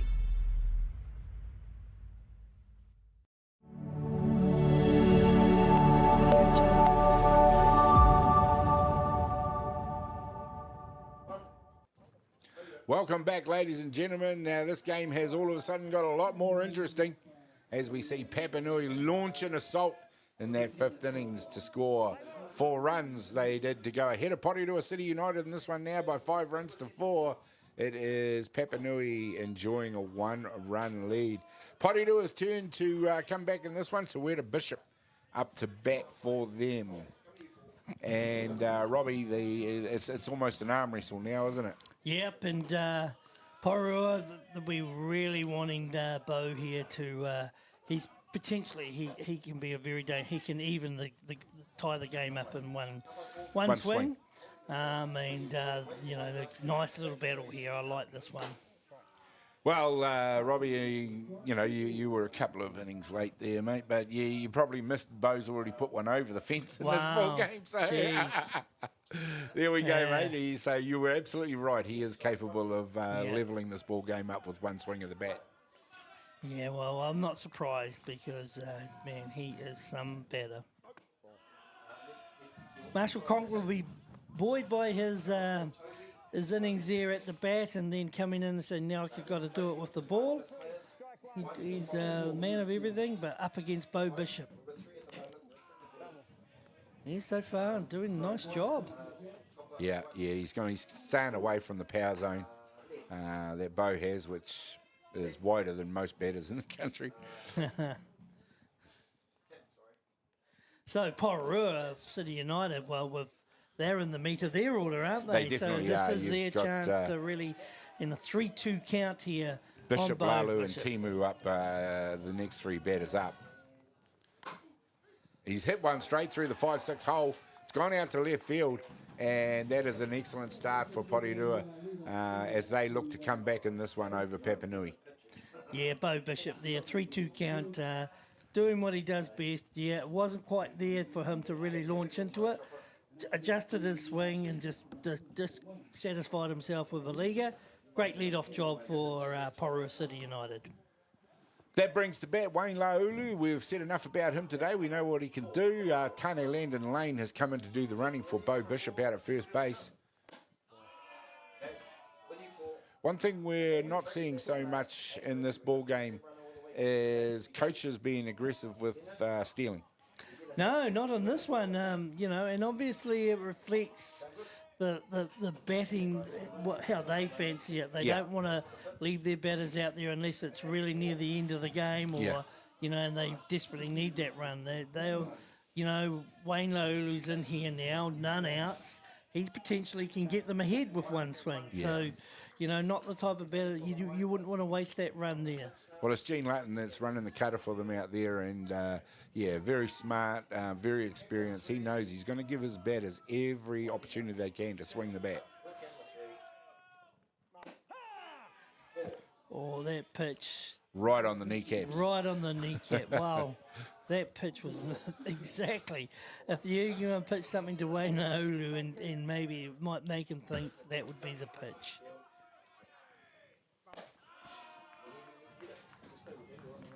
Comes back with a pitch that's just a bit too high and out of the zone. Yeah, and Wayne Olu, of course, has spent the last 2 or 3 seasons with the New York Gremlins, who have been very dominant over in North America. Now going to the opposition, I hear, in the off-season for He's going to Bear hell, Creek. is he? Bear Creek. Bear Creek, oh. Bear Creek and the Canadian boys. So, and they also have, they're the New York Gremlins arch rivals. So, big things for Wayne. You know, dedicated softballer that he is, and these guys, that play in North America and play their summers, the endless summer, I suppose you'd call it for them. Yeah. But guys like Cronk and Wayne would see each other very often throughout a 12-month period, wouldn't they? Yes, I think they would. Yeah, and Tawera Bishop, who's also playing North America, and most of these guys do now, and that's an excellent pitch from Cronk once again. Yeah. He really has settled since this drizzle's come on. He might have had a couple of batters where he looked like he was a little bit out of sorts, but he's definitely settled down again. And that Marshall Cronk strikes out the Wayne Laulu there, big out for them. 1 out with runner on one. So, a point gain there to Papanui and Marshall Cronk that they got highly rated Wayne Laulu, struck him out. This time it's Corey Timu that's looking to go into work. Corey, another one, as we talked about, had a successful season this year in North America. Came away after doing a lot of batting over there. So very much another one in the country, back in the country in form.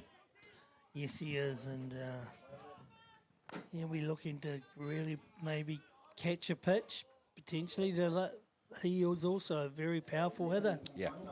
Well, I was going to say, it's what a lot, I suppose, more and more is going to need to happen to get our players up to the level they need to be now to internationally compete with some of the best teams in the world, is get more of our players overseas playing. Yes, I agree, and I think that's why they're on the top of their game when they come back here. And they have that edge. They see a lot of pitching, and get the bat there, and life for them is all about softball, and that's fantastic. As I said to the 2 Albion boys that we had in the booth, Corey and Ryan, I said, we've got a lot of international pitches scattered throughout the teams this year. As we see, Cronk just pulled the strings on Corey Timu there, and that is an outstanding change-up. Wow. Marshall Cronk has hit an automatic home run. He's come out, he's faced the brunt of their Porirua City United. Okay, Bo maybe got one on him, but he struck out there Wayne Laulu and Corey Timu. So that's he'll be on top of his game, and he'll be really on that mound with confidence. So he's going to be a hard man to beat here, and it's up to Porirua City United. They need to keep something spark here. Ricky Manson just needs to get on base, and we just need movement here. And there he goes. He does that. Ricky Man hits one also down there 5-6 holes. Been really peppered in this ball game by Porirua. But now Porirua give themselves an opportunity with the swing of the bat from Aranimia, who did have a safe hit at their last at-bat to get back on level pegging with Papanui in this one. Yep, and so Ricky Manson just does a nice job there, getting himself on. And with 2 outs, I think, he could have hung around, and there he did. But he got on the right pitch and just drove it through the left side. Advances the runner, so with runners on 1 and 2 outs, we really see another good battle developing here. Here we go. Cronk continues to go to work here. He's going to rear back and pitch now to Aaron Nemia. Helped himself to a safe hit in his last at-bat as well. He's another guy who in previous years, Robbie, has been a very dangerous hitter. Possibly not quite to that level in the last few years, but definitely capable of getting the job done.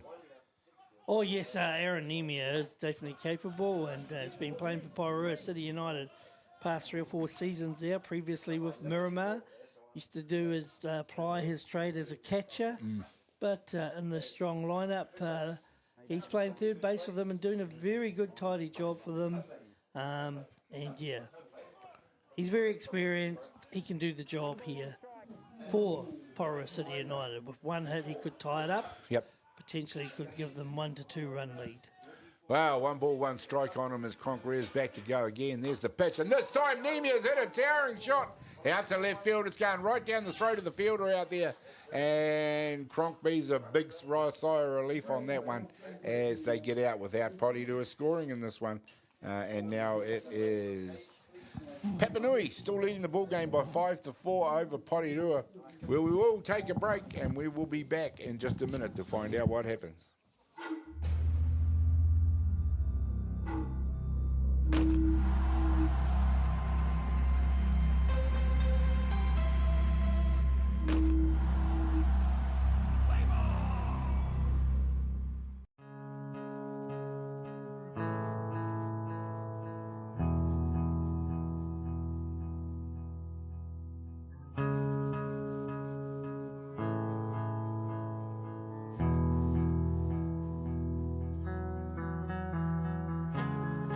I can't promise you that things will always go the way we want.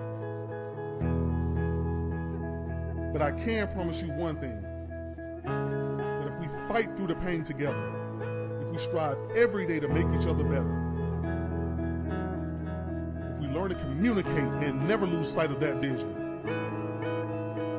then we will surprise people. So don't settle for being a good player. Don't settle for being a good team.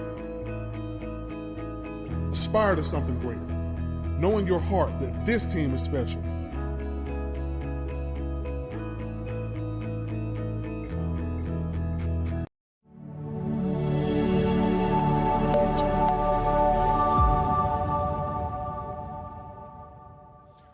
Welcome back, ladies and gentlemen. The innings has just got underway. Luca Mollison out there now doing the pitching for PCU. Nathan Watt, it is, who's the batter. He's just gone out for the first out here in the innings, bringing to bat number 4, Josh Dixon. Luca Mollison will be an interesting experience for a pitcher of his relative inexperience to come in and see how he handles these Papanui batters. Yeah, I think Luca Mollison, obviously now getting in there and pitching in this elite tournament that we have here with the best of the best. He'll be thriving on that, and big challenge for him.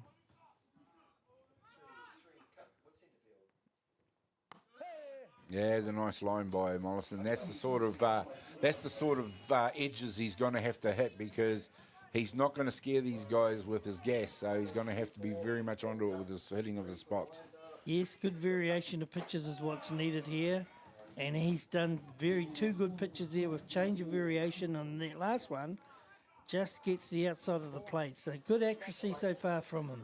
Not 100% sure Josh Dixon agreed with that call, but umpire Richard Dodd's been very, very consistent. As we see the ball go to the centre field net, Josh Dixon's hit one all the way out there. He's come around and shown just what speed he is capable of. He's safe at third base.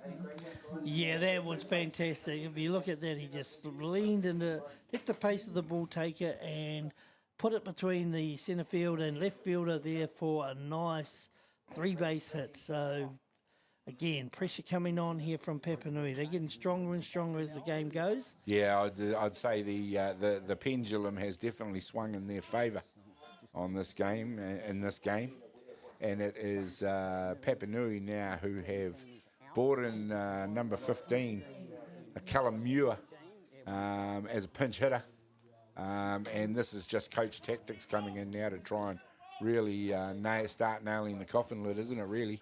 Yeah, well, Callum Muir has been a very experienced player, been around a while, so yep, he's done his share of batting within the game, so this will be interesting here.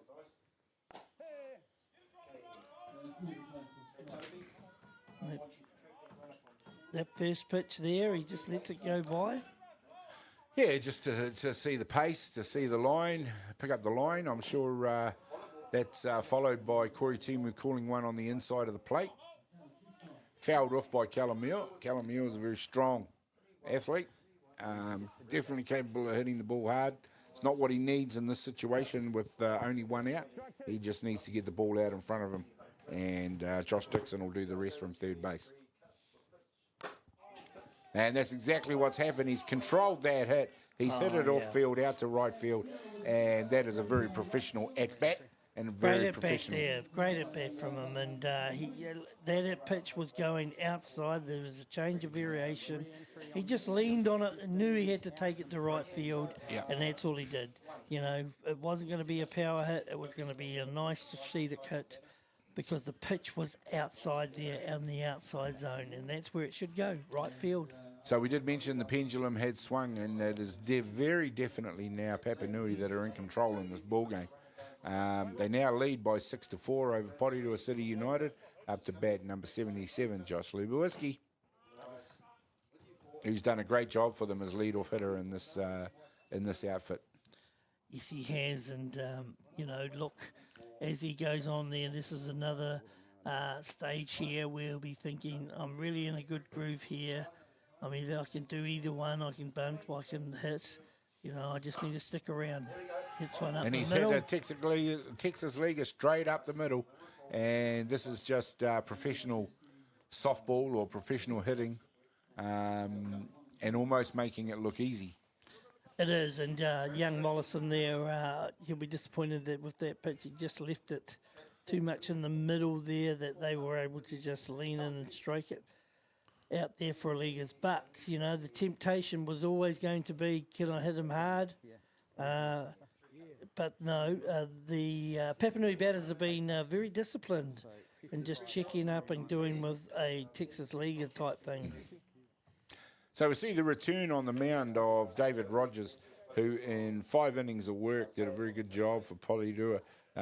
He left a few runners out there when they had to replace him, and that's kind of where the resurgence from Papanui came from. I do feel that had he been able to go even a half an innings further than what he did, that it certainly would have kept Porirua in better stead in this ball game. Yes, yeah, I totally agree there. But I think, you know, Dave Rogers can come back and he might have had a nice rest here, got rejuvenated here, and can he get back into the form that the first 2 innings he was tying the Papanui batters down? Well, Papanui with runners at 1 and 2, and Jackson Watt, we're right into that danger period as far as their innings is concerned for their lineup. And that's a nice line to start with, just a little bit far off the plate by, according to Richard Dodds, not to be called a strike.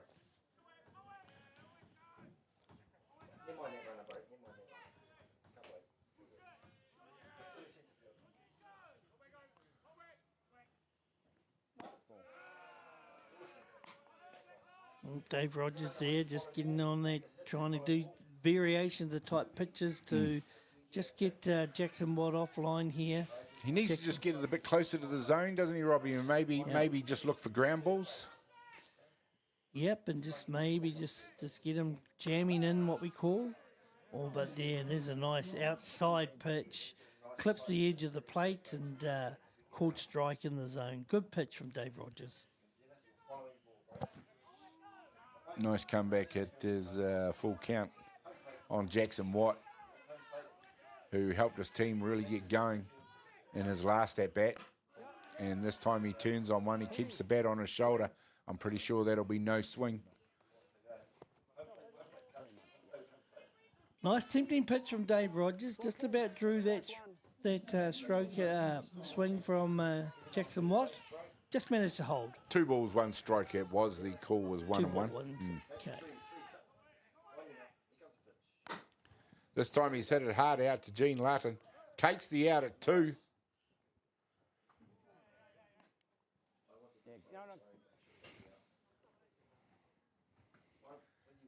As Lubowiski slides into 2 to make life as difficult as he can for Ricky Manson to take the out. The 2 have a little bit of a staring contest and then smile at each other. Isn't that good sportsmanship out there? No, I'm sure it is. And, both trying to do their job. Yeah. One is the base runner and the other is on the defensive side. Yeah. Porirua getting the job done. It's now 2 down. Papanui have helped themselves to a run, and here's the man who launched one over the centre field fence in his last at bat. It was Marshall Cronk, who is up to bat now. This time we see David Rogers, Corey Timu going back to work on the outside of the plate with David Rogers back on the mound. Well, if runners on 1 and 3 here, I think, be nervous times because Marshall Cronk's been in good form. So at 6-4, Porirua City United still within the game. Yeah. Anything more and it sort of, while it's not impossible, it certainly makes their life work hard. And Cronk will kick himself for not swinging at that one as it flew through the middle of the zone. Nice pitch from David Rogers. Definitely fooled Cronk into not knowing where that was going to go.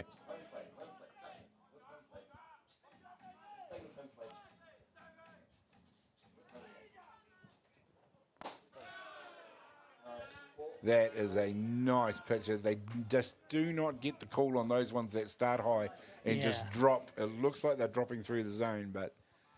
Yeah, I agree. I thought that was a very good pitch. He took a little bit off it, but the umpire says it started high and just stayed outside the zone. Yeah, no. Close call, could have gone either way. Yeah. And nice rising pitch from Davey Rogers this time. It's good to see the two pitchers going hard at each other here, Cronk and Rogers. Probably don't have to call time for him just what he says. No, but once you put the ball in the circle, you can't really go, can you?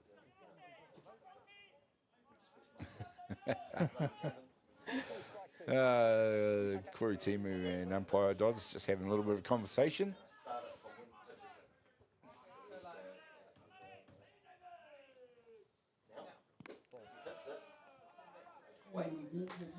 Not a bad option there, and Cronk was tempted by that one. Didn't swing, however. Well, this ball game is coming towards its final stanzas. The next game was due to start at 1 o'clock. It's not going to start on time. But don't go anywhere when we finish this one because there will be more action coming right at you from Diamond 1. Sorensen Field, as we see Cronk launch one into the foul territory. It goes up under the trees to stay out of the rain. You guys got the ball?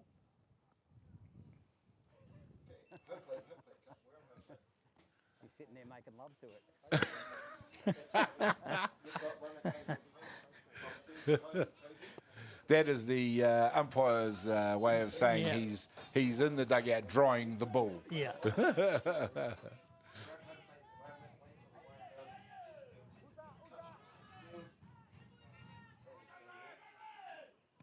Oh, and there we go.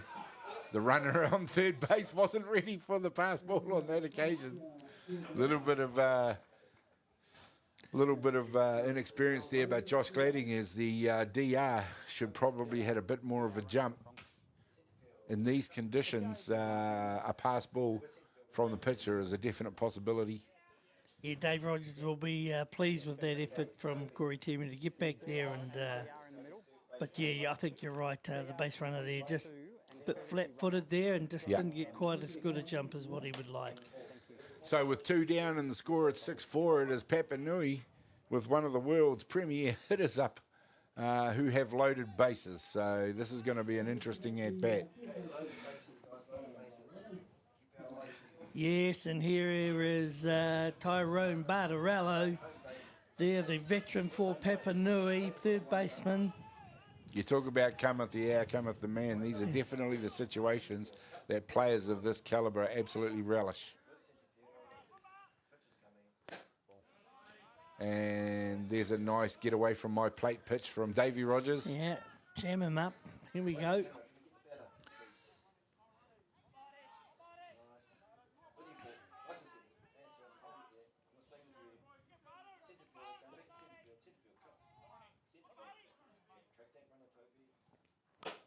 And there we go. This time he's launched one deep out there towards the centre field fence. It scores 1, it scores 2, it scores 3.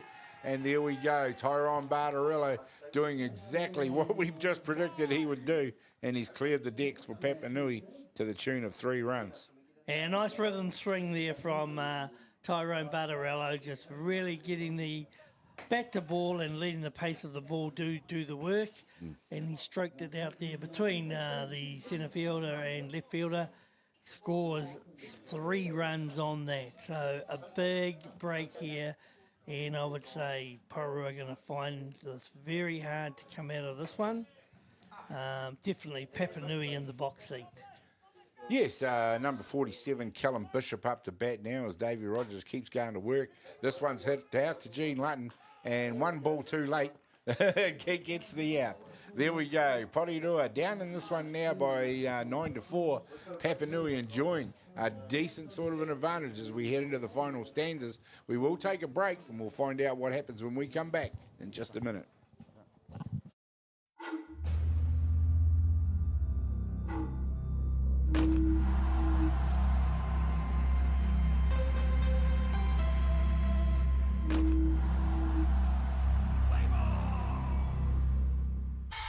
Try a trade. Try welding, plumbing, carpentry. Try automated trade skills, material fabrication, electrical. Try painting, try tiling. Try a trade. Starting this month, a 7-week program in partnership with Welltech and Whitireia. Uncover your passion for a future career. Open to all ages. Register your interest today.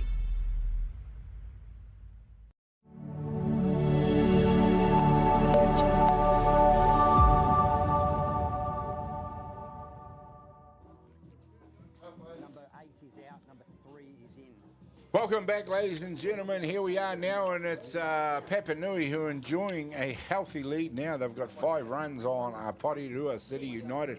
Porirua City United have battled gamely in this one, but it got to the 5th innings and they couldn't sustain the pressure on the hill anymore. It is now up to them to come back in this one. Atiawa Bishop up to bat. He's already put one over the fence. He's had 2 safe hits, including a home run, and it is going to be up to him to get started. Yeah, they'll just, with a 5-run lead here, they'll be just wanting to get on base, keep it going, and work their way around a bit. But, again, the meat of their order, so their experience needs to pretty well come to the fore here to keep Porirua within striking distance.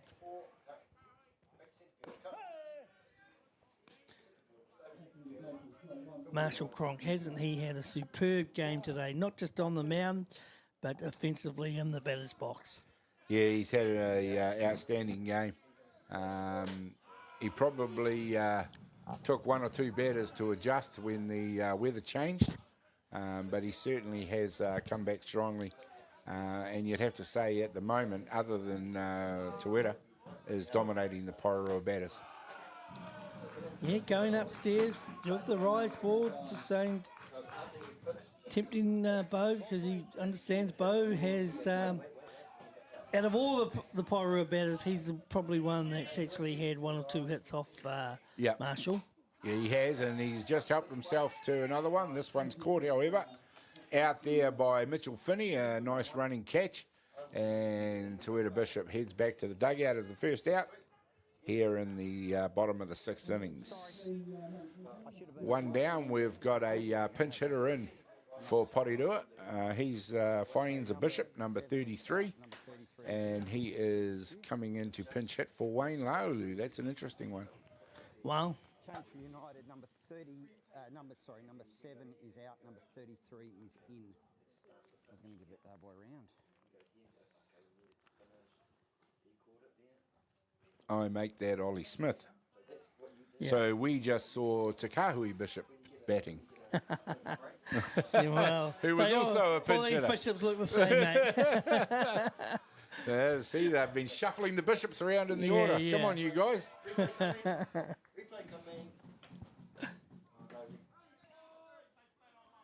Anyway, we do have Faenza in there batting right now. who's launched one high into foul territory. Faenza there, he'll be wanting to make some impact in the game here. Just getting... It's amazing how similar they do all look, isn't it? And that was Takawi batting. That was a solid hit. Yeah, they're all units and they can all hit the ball hard. I see Sam Bishop is also listed in the team lineup, so you've got the all the brothers that are available to be here listed in the team sheet. The only one missing is the brother Dave in the Gold Coast, who's also a handy softballer. Yes, very much a handy softballer. The Bishop family there. Hello to David and his family over on the Gold Coast, if they're listening or watching the broadcast. So good to see so many of the Bishops still involved in our sport for Porirua, as we see Faenza striking out there to be the second out of the innings. Yeah, that was a nice pitch, in and away, just outside, tempting Faenza Bishop there, and, he goes in swinging, and Marshall Cronk doing his job on the mound there. Yeah, I'm sure if we were able to look at that one again, you'd see that pitch bent about 1.5 feet from where it started to the outside of that plate. Nice hard hit by Damon Creasy, and there we go. He has done a very good job for his team in lead-off in this ball game. And it's up to them now to capitalise on Damon Creasy making a start. Yep, so 2 outs there, and the lead-off batter, Damon Creasy, there doing his job there and getting on. Brings into the batter's box the veteran Gene Latin, also player coach. He'll be wanting to stamp his mark here and keep it going, keep the momentum going. If they can get maybe a couple of runs here, that'd be good. And nice steal there from the batter, the base runner. Yeah, Porirua gone to the steal there, and they move Creasy across to 2. He comes into the second base hard. Damon Creasy there also has aspirations to don the New Zealand Black Sox uniform, and currently in the Black Sox training squad. Yep. So good luck to him if he ends up getting named in the squad for whatever internationals they've got coming up. I'm not quite sure what's on the calendar for the premier international team in our country. Yeah, and around the ground here you'll see the coaching Thomas Mark here, the head coach. You've got there's Gene Latin strikes out to end the innings, so that's a great result there for Papanui. There we go. Papanui get out of the innings. Damon Creasy stranded at 2. Gene Latin unable to get the ball out in front, and Marshall Cronk continues to put his foot on the throat of the Porirua batters. As the sun streams down on Sorensen Field, we'll take a break. We'll be back to find out what happens in just a minute.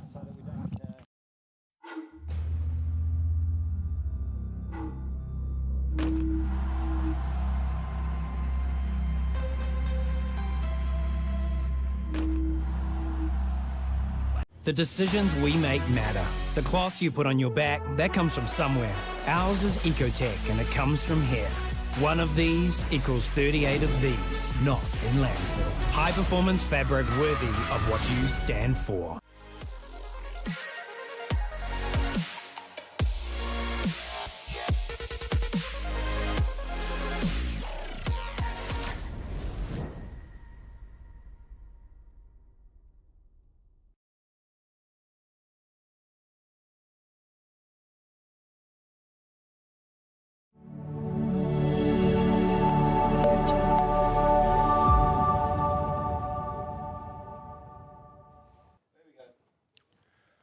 Well, welcome back, ladies and gentlemen, to Sorensen Field, Diamond 1. It's become bathed in sunshine out there for however long that lasts.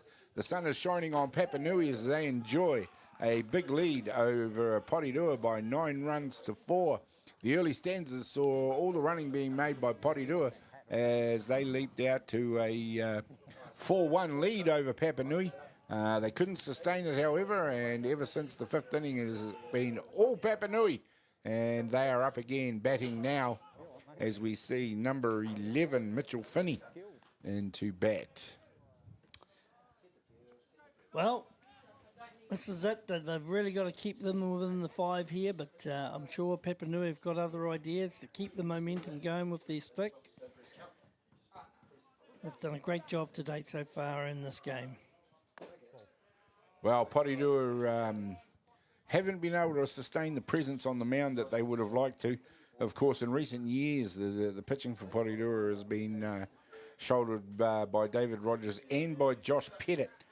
Josh Pettit, who's stepped away from the sport at the moment, and that has left a big hole in Porirua softball at the moment. Yeah, I'm sure it has, and you know, all these teams go through those types of stages, don't they? Yes, and, they do. You know, but it's up to each team to rebuild again and get their roster back into shape, and I'm sure this won't be the end of Porirua City United. They've been on the top regionally for a while, and now PK have come in and won the intercity competition, Panik Kilburnie. So, you know, and I'm sure Porirua City United have got big aspirations to do well in this tournament. Yeah, the only thing you can guarantee in any competition like this is that things will change.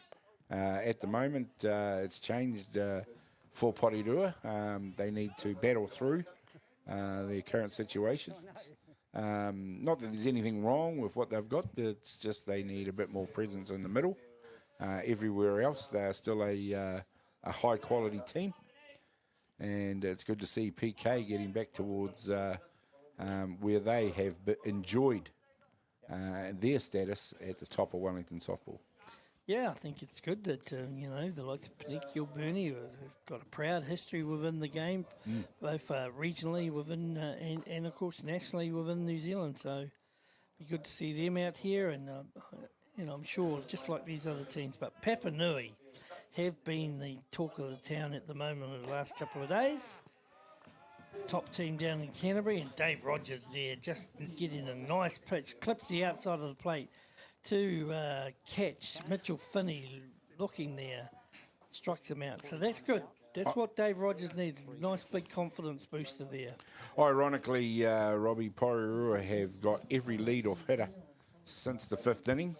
And it has also coincided with all the runs that Papanui have managed to score. So this is a trend that we hope does not continue for Porirua anyway in this inning. I'm sure for Papanui, they'll definitely want it to keep going. And they've brought in a pinch hitter themselves, and it's number 3, Jaden Britt. Yes, Jaden, don't know much about him, but I did have the pleasure of playing with his father, Murray Britt. A bit as well, so all my regards there to you, Murray. Hope you're well there.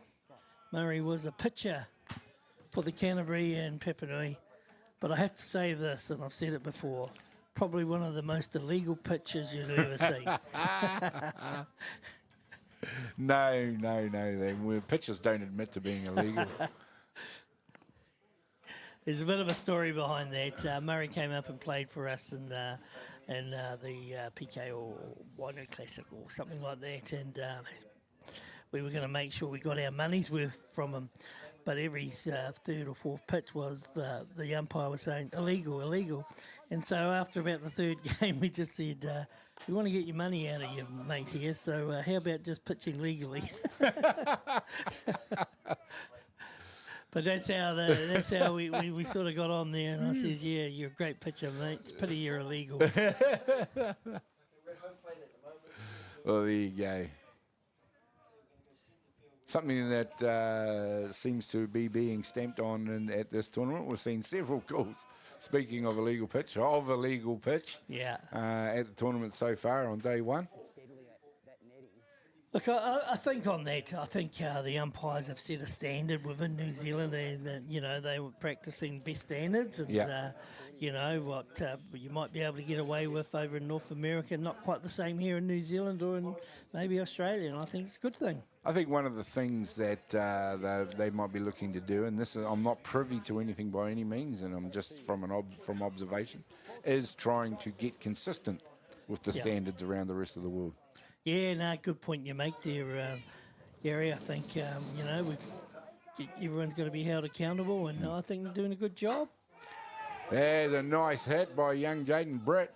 He's Wow. launched it all the way out to the left field fence, and the fielder was unable to cover that one, and it's a nice stand-up double Yeah, by Jaden Britt. Does a great job coming in as a pitch hitter there. That's what you want from a pitch hitter. Getting hard, good contact there, deep into left field, and he gets himself a 2-base hit. That brings the bat number 4, Josh Dixon, who helped himself to a triple in his last at-bat. And once again, the danger flags go up for Porirua. Yeah, right throughout the game here, Papanui have been very aggressive in the batter's box, and it's really paid off for them on this game, you know, with hard, good contact, a lot of safe hits, you know. So they'll be very happy with the position where they are at the moment. Well, we're in the 7th inning, ladies and gentlemen, as David Rogers gets ready to go once again. Fires the pitch in there, is right in the middle of the zone. Josh Dixon makes no mistake about that one as he hits it out to right field. The throw comes in all the way to the net. Damage done as Papanui score another run. 10 runs to 4. And look at this pitch here. Here it comes, and he really launches himself into good position. Sends it to the right fielder there, and that allows the base runner to go from 2 all the way to home. Nice batting, Papanui. Absolutely unchallenged in that one, and it is Josh Dixon standing up there safe at 2, bringing to bat number 17 in the order, Caleb Stewart. Oof.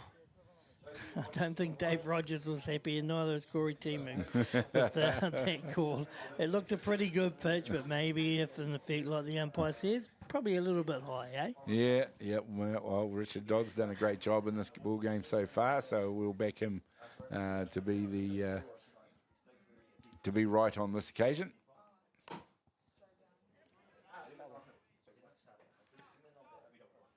One thing I've noticed about the Papanui batters is that apart from, you know, the number 2, 3 batters, Jackson Watt and that, the other batters are actually, they're not aggressive, but they're timing and stroking type hitting. They're controlling their hitting. You're not seeing them, you know, coming in and swinging for the fence by any means. We saw that when Tyrone Bartarello came in. He just controlled that hit. Yeah. It was by no means an attempt to get a grand slam over the fence. He just wanted it out there in the outfield on the grass.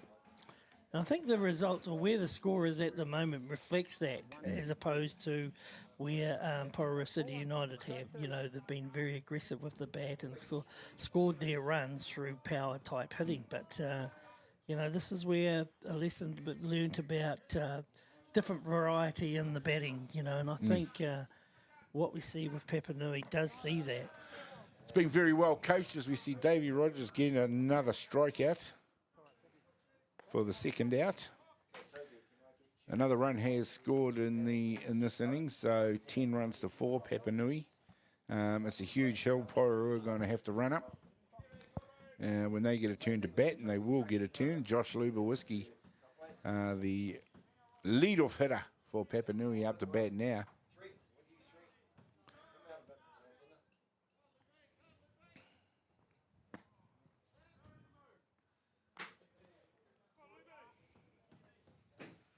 But very much be looking to get an out here. They do not want to go through the Watt, Cronk, Bartarello, Bishop order again. No, yeah.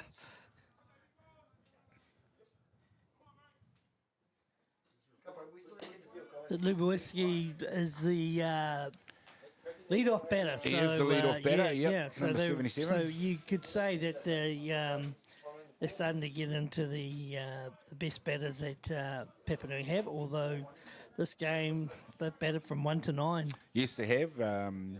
We talk about those 4, but Josh Dixon with a triple and a double has batted. And even the guys that have come in for a hit have done their job. So well, you talk about controlled hitting. You saw Nathan, is it Callum Muir come in? And that hit that he put out to right field was exactly what was needed by the pinch hitter. Yeah, and Jaden Britt also coming off the bench and doing damage there. And it's the sort of execution of a team's plan that coaches love. Yeah, and I would I've say... put you there to do a job, they do the job. Yeah. And we've seen that today from the Papanui team. And then Marshall Cronk on the mound has really been dominant. Apart from one or two batters, he's kept them reasonably quiet. Yeah, probably, you know, if you were going to single out batters for Porirua, definitely Tuera Bishop and probably Damon Creasy have been the pick of them. Yeah. Yeah, and that's, you know, then you look at what have the others done and notice, of course, they've done their job as best they can, but as opposed to the Papanui batting lineup, it's not just been one or two, it's been actually 9 type different individuals doing their job, you know, either getting walked like we've just seen here, constant pressure on the defensive lineup. Yeah, well, we just talked about him not wanting to get into this area of the Papanui lineup, and it's exactly what's happened. Jackson Watt up to bat now.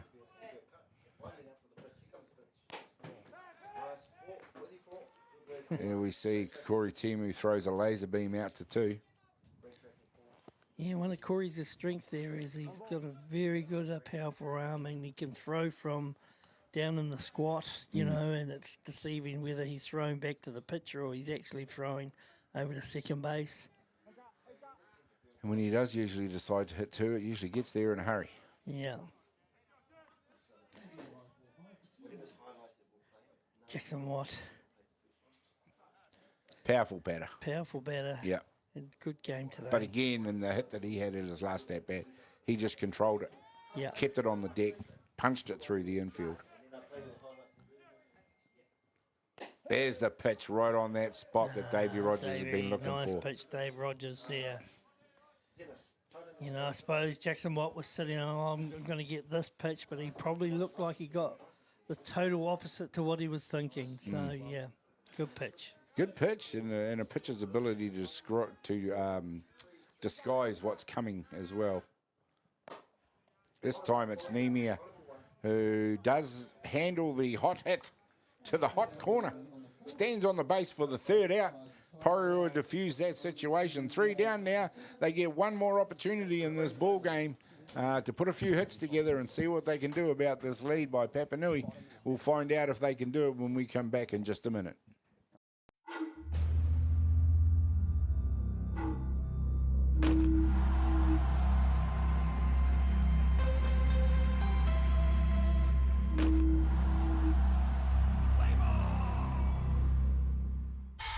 Try a trade. Try welding, plumbing, carpentry. Try automated trade skills, material fabrication, electrical. Try painting, try tiling. Try a trade. Starting this month, a 7-week program in partnership with Welltech and Whitireia. Uncover your passion for a future career. Open to all ages. Register your interest today.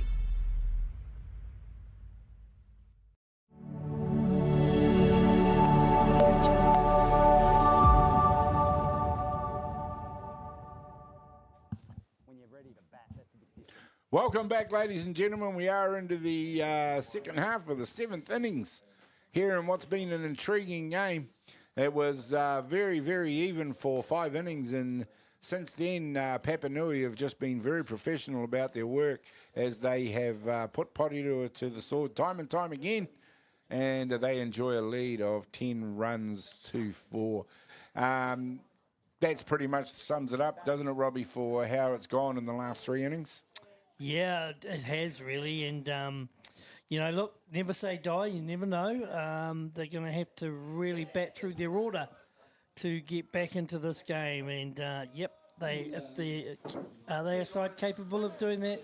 Of course they are. You know, and they've done it. You know, they're a class act, and you know, with this guy here, he could lead the way for them. Followed by, you know, so we've got Tuera Bishop, then followed by the, you know, big Wayne Laolu, so they're in the right part of their order. They'll be just wanting to say, hey, we're never going to quit here. We're going to get bat onto ball.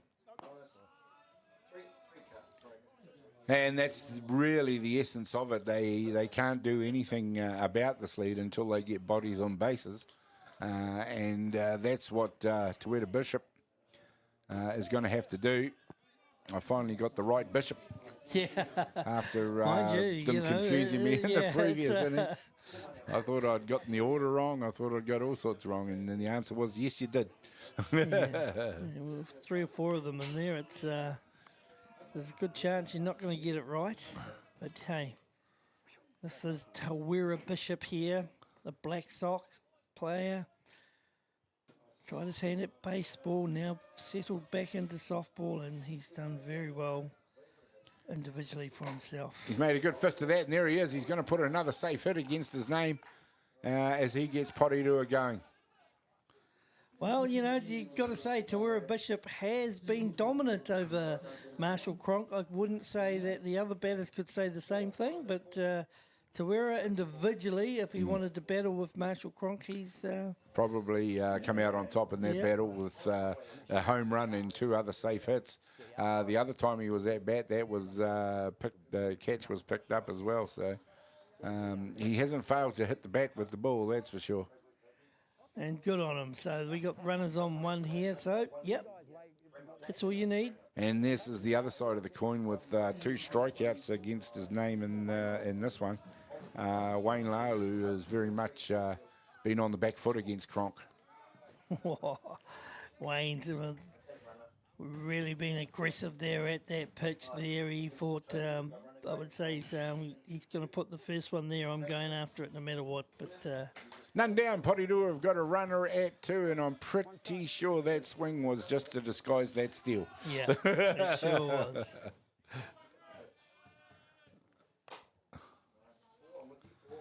This one, however, was fouled back in a nice line pitched by Marshall Cronk. At times, he's very much had the ball on a string. He has. Again, Marshall Cronk in front of the count here, putting all the pressure back on Wayne Laulu. Wayne's saying, I'm having you. He's thinking only one thing. Yeah. Put the ball over the fence here. You can just tell by his aggression. Well, we talked about it before. It's what he's there to do. Yeah. Striking out doesn't worry these guys when they're only there to do one thing. Swing the bat, swing it hard, and make contact. And you wouldn't expect anything less from Wayne Laulu. That's what he's known for, and that's what he says I'm going to do. This time he's hit one hard into the ground. Well, we did mention when Porirua were 4-1 up that we didn't think we'd seen the score that would eventually win this game, and that's turned out to be what's happened. A lot of high-quality batting in this ball game. Yes, and like you say, Porirua City United really started out of the blocks there and were in commanding form in the first 2 innings there. But credit to Papanui, they didn't panic. They knew what they could do, and they come the 4th and 5th innings, they started to show their worth, and the score reflects that. Now, Wayne, he'll kick himself for missing out on that one, as it looked like it just hovered in the zone for long enough for him to get his bat on it. He fouls it back to the back of the net and lives to swing another day.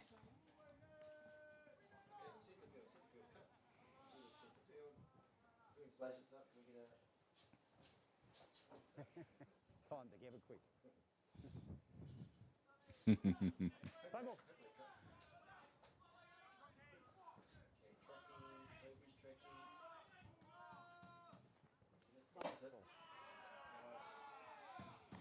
And it's Cronk now, just pitching around that zone of Wayne's. The Yep. the longer he's in there, the odds change, don't they? Yeah, and, with the score 10-4, he doesn't really need to really come in. And he's throwing a lot of pitches outside the strike zone, which, is saying, I don't need to. I don't need to. If Wayne's in this mood to sort of have a go at every pitch, I'm not going to just throw it right there. The sort of at-bats that possibly they needed more of even at the beginning of the game. Yep. And then Just making Cronk go deep into counts. This time we see Lalu's launched one deep into outfield. It's well taken out there by Josh Dixon at centre field. who's having himself quite a game in this one himself. Part of the defence, he's had 2 very good hits in the ball game. So he's having quite a game out there as Josh Dixon. Nice, yes, and I know they're just catching on to that off pitch there and guiding it out there, but not enough to get past the centre fielder there. Well, you've got Landon Lane out there at second base, and Porirua with 1 down should be looking to get him across the 3 however they can, because they might not have the opportunity to do it.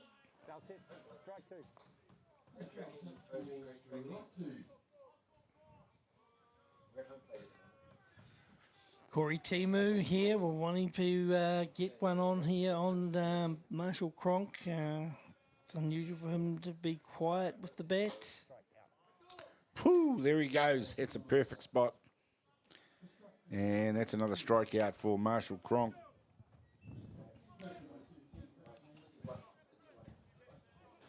I make that 7, possibly I might have missed one on the way, but I make that at least 7 strikeouts for Cronk. Just starting to underline his dominance here, as we see Ricky Mann swing hard at a rising ball. That rising pitch of Marshall Cronk is actually something that's very hard to stay off. It comes low and rises right high. It goes right through your eye line, doesn't it? And it travels through a lot of the zone. Actually ends up out of the zone, but it's just so hard to lay off. Yeah. It is definitely a feature pitch of many of the world's power pitchers now. You see Nick Hayes, the Kiwi pitcher. There we go. Ricky Mann's helped himself to one. It's gone deep. It's gone all the way out of the yard. He's going to score 2 runs. Gives Porirua a glimmer of hope. And there we go. Ricky Mann. An automatic home run. Scoring 2 runs. Porirua. Wow. Up to 10-6. So Ricky Manson has had a good day within the batter's box here, and him along with Tawera Bishop have been very good on the bat. And Ricky, just that will be like his last turn at bat, just really uses the speed of the pitch, but got it right in the sweet spot of his bat.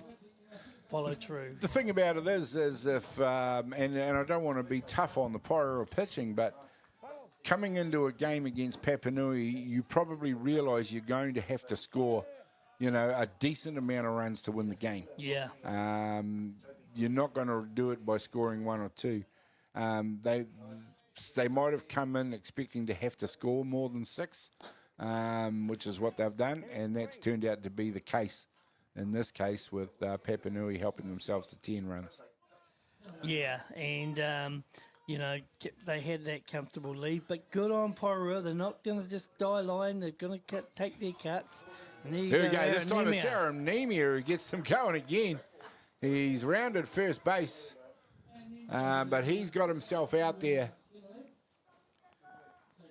safe at first base, and quite a 2-down rally going on here for Porirua as Gavin Peaty comes back into the game after being substituted in the last at-bat.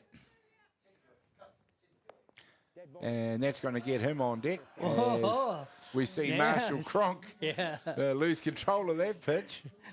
And Petey gets on deck in his second hit pitch of the ball game. It's just as effective as a hit, isn't it? And that's caused for the coaching staff of Papanui just to say, hey, let's just try and just break a bit of rhythm here and just get a bit of things going. Yeah. We only need one out for the game, but let's make sure we're back on our... Yeah, the coach has gone out there and said, hey, settle down, lads.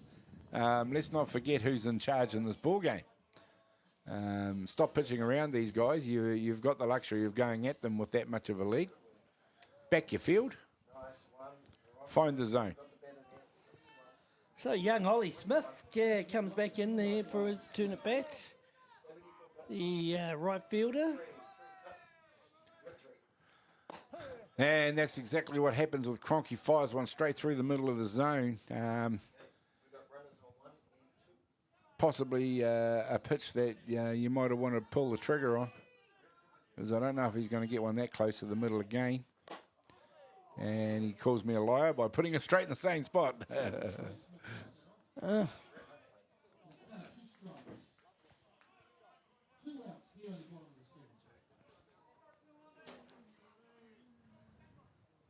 weather's starting to try and get some bit of fine weather here, but... That's right, ladies and gentlemen. It's clearing up, it's drying out, and we have a lot more softball to go here at Fraser Park Sportsball today. We were due for the next game at 1 o'clock. It's now 1:30. As we see Marshall Cronk get the job done. Yeah, there you go. Strikes out Ollie Smith and snuffs out that brief comeback by Porirua. They do go down in the end in this one to Papanui by 10 runs to 6. Highlights for you, Robbie? Well, no doubt the Marshall Cronk on the mound. I thought he had a superb game, and with the bat as well. But I like the way that Papanui go about their job, particularly when they're batting. I think they bat with a lot of control and consistency, and in the end, that's what got them over the line there, because there were 6 runs scored by Porirua City United. So a bit of a hitting fest, but I think Papanui deserved winners from an all-round point of view. Yep, well, that's right. So from the team from Christchurch that have now won 8 Canterbury Club Championships in a row, they come back and get the job done on Porirua. They win this one by 10 runs to 6, and that's it for us here at Ballpark Broadcasting. I'd like to thank everybody for tuning in, and for us here, we are done until the next game. Don't go anywhere, because we'll be back in just a minute with more action from here from Sorensen Field.